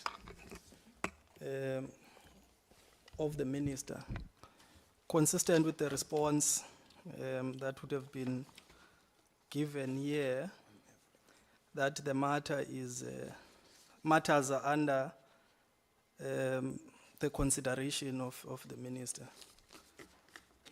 And I think so that the Minister would have raised the matter on record, and as a committee of oversight, I think it's quite important maybe to raise again this thing as well on record, just to probably say, Chair, maybe on the matter of application of mind, at least on the issue of appointments in relation to the posts that would have went to cabinet, at least the committee must be provided with a bit of framework, DM, because You would have heard the dangerous example that the minister would have made to say that they would have to review the dynamics consistent with the 7th administration. And my sense is that standards must be consistent with the advertisement. And so any application of mine must be consistent with basic facts around what is the advertisement saying, what is the competence of this person. Because you don't want to use the word dynamic. It's not a political matter, issues of appointment. It's either you qualify or you don't. And then on the issue of these recommendations, I suspect because the word of application of mind and making a consideration might be a bit too broad. Maybe just as guardrails, as the committee, just to have a brief sense of the framework of this application of mind. Maybe it might not be responded now, but in writing, so that when these matters arise, we don't get a sense where, we don't get to a situation where in a committee it was said application of mind and all of us to application here, and I'm saying we need to kind of be clear about that, because our intention, as you'd have raised, Chair, is to really ensure that there is no illegality. And I think that it's quite important just to get that framework so that we know what this applying of mind, these considerations are made against what, because from where I'm sitting, they should be made around the issue of the advertisement, the standards, and whether the person meets competence. And that for me is the bottom line. Thanks. Member Kigaba. Thank you, Chair. And follow up. The issue that the committee, unfortunately, I don't think we can go out of here with an answer. But the department must write to us and explain the time frames. So if you say this board will be rotated at the AGM, when is the AGM? It gives us a sense of time frame. If a post is going to be re-advertised, when is the re-advertisement going to take place? You know, when you have to appoint a post, you can have a sense whether the filling of the post between advert, shortlisting, interview, whether it will be 3 or 4 months. Give us that sense, because what we don't want to go out with here is a sense that we might be sitting with the same questions next year, same time, where there is no clarity as to when these posts are going to be filled. The fact of the matter is that, and the reason we are raising these issues is that we are dealing with critical posts. If you are dealing with a post that's not critical, then it would be fine.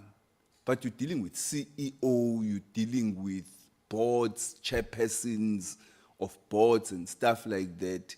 Give us a sense of when is this going to happen so that we know what's the end game. Thanks. DM. Thank you, Chair. I think let me start with the one of Honorable Kigaba. Our intention is to fill them. We had said 6 months from when we came in, so we had said, if possible, by December. And this is to say, because we've already advertised, the process will have to come through it. We are hoping that all the people who applied can be the pool from which we choose. But in the event that none of the people who've applied meet the standard, would have to find another mechanism. But if between 3 to 5 months from when the advertisement had happened, that's how we framed it. But we had said here before that if by December we could have been done with this thing, it would make our lives easier. The board that the minister made an example about the AGM issue, the ITC one is in May, but the others could be earlier. The minister was making in principle point that we've advertised for the vacancies, including at the ITC. So there will be new people at the ITC board joining now. The extent to which we rotate or change or whatever will then be available to us again in May. But the minister was then saying we've got to also then try balance between institutional memory, our strategy, and then decide how many of the ones who exist we retire, and things of that sort. And I think the point also made by Honorable Mkutu is well taken. You know, this thing of the application of the mind, it sounds like the minister's own invention. It's the acts that insist on this thing. So the acts repeatedly say the minister must apply their mind. And this is related to the Promotion of Administrative Justice Act. You know, they say it must be lawful, it must be rational, it must be, yeah, 3 things. If I come and I say I've appointed Honorable Mkutu as CEO of the ITC, and then Ms. Malebu takes us to court, for instance, and says, nope, I had also been interviewed, I think I'm better than him, the court will ask the question, what did you consider? That's where the application of the mind then comes in. The minister must always be able to demonstrate the rationality and legality and constitutionality of the decision. So that is where the application of the mind comes in. But, Chair, I think you and us are aligned on the importance of governance stability. I think on that, and we are very grateful to you for your insistence on this matter, that we've got to take it seriously. We take it very seriously. That is why the sooner we are done with this process, the better, because we can all have now a substantive discussion about the performance of these boards and about holding people accountable. Maybe the next discussion we should be having next time is about the shareholder compacts and what are the principles that are underlying them, so that we have a substantive discussion and we know what people get into these boards subjecting themselves to.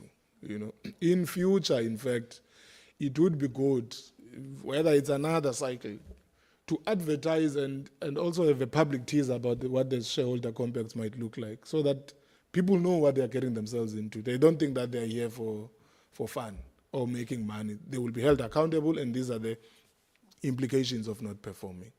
The other suggestions on our norms, well taken, Chair. Some of the suggestions you are making, we will consider them very well and try to have a corporate governance system that is up to standard, that meets all levels of scrutiny, and then we will move very well. Thank you very much.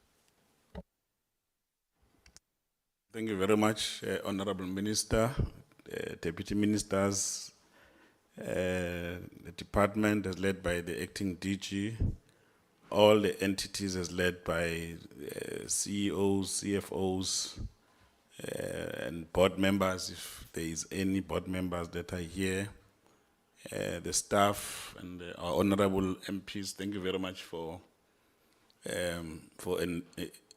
engagements today. I think as the concluding remarks, we want to say, Honorable Minister, we appreciate your attendance, and I think that we must just find a dynamic way in which we can manage between your busy schedule and the work of the committee, including the deputy ministers, to make sure that from time to time they appear, because the committee was concerned, and we appreciate that we could do this effort, including you being online, so that we have a proper engagement with regard to oversight issues. The other issue that we want to raise is that the oversight role, or the role of the portfolio committee, is to hold the department and the entities accountable. So we don't see you as enemies nor friends. We see you as people who must account up to the last cent, because we all understand that we're presiding over public purse. So no one must ever be offended that we ask too much about this, or that we want to know. It is our responsibility. Yours is to do the work, ours is to ask whether or not the work has happened in a manner in which has been agreed by these two arms of the state, the executive and the legislature here. So we are doing our work by asking these questions. I know some of them are a bit uncomfortable, but that's the nature of the beast. just know that when you come here, there will always be those tough questions. There will never be a day where there's no tough questions. And after the meeting, we can laugh but in record, we would have held each other accountable for the things that we need to account on as members of Parliament. So I just thought I must conclude with those remarks so that, you know, we don't have a spirit of a bad blood and there's no such. We're just holding each other accountable. And that's what democracy is about. So don't be afraid. When the committee calls on you, please come, appear, and then we'll hold you accountable. Will you still go home in peace? Thank you very much. The meeting is officially adjourned.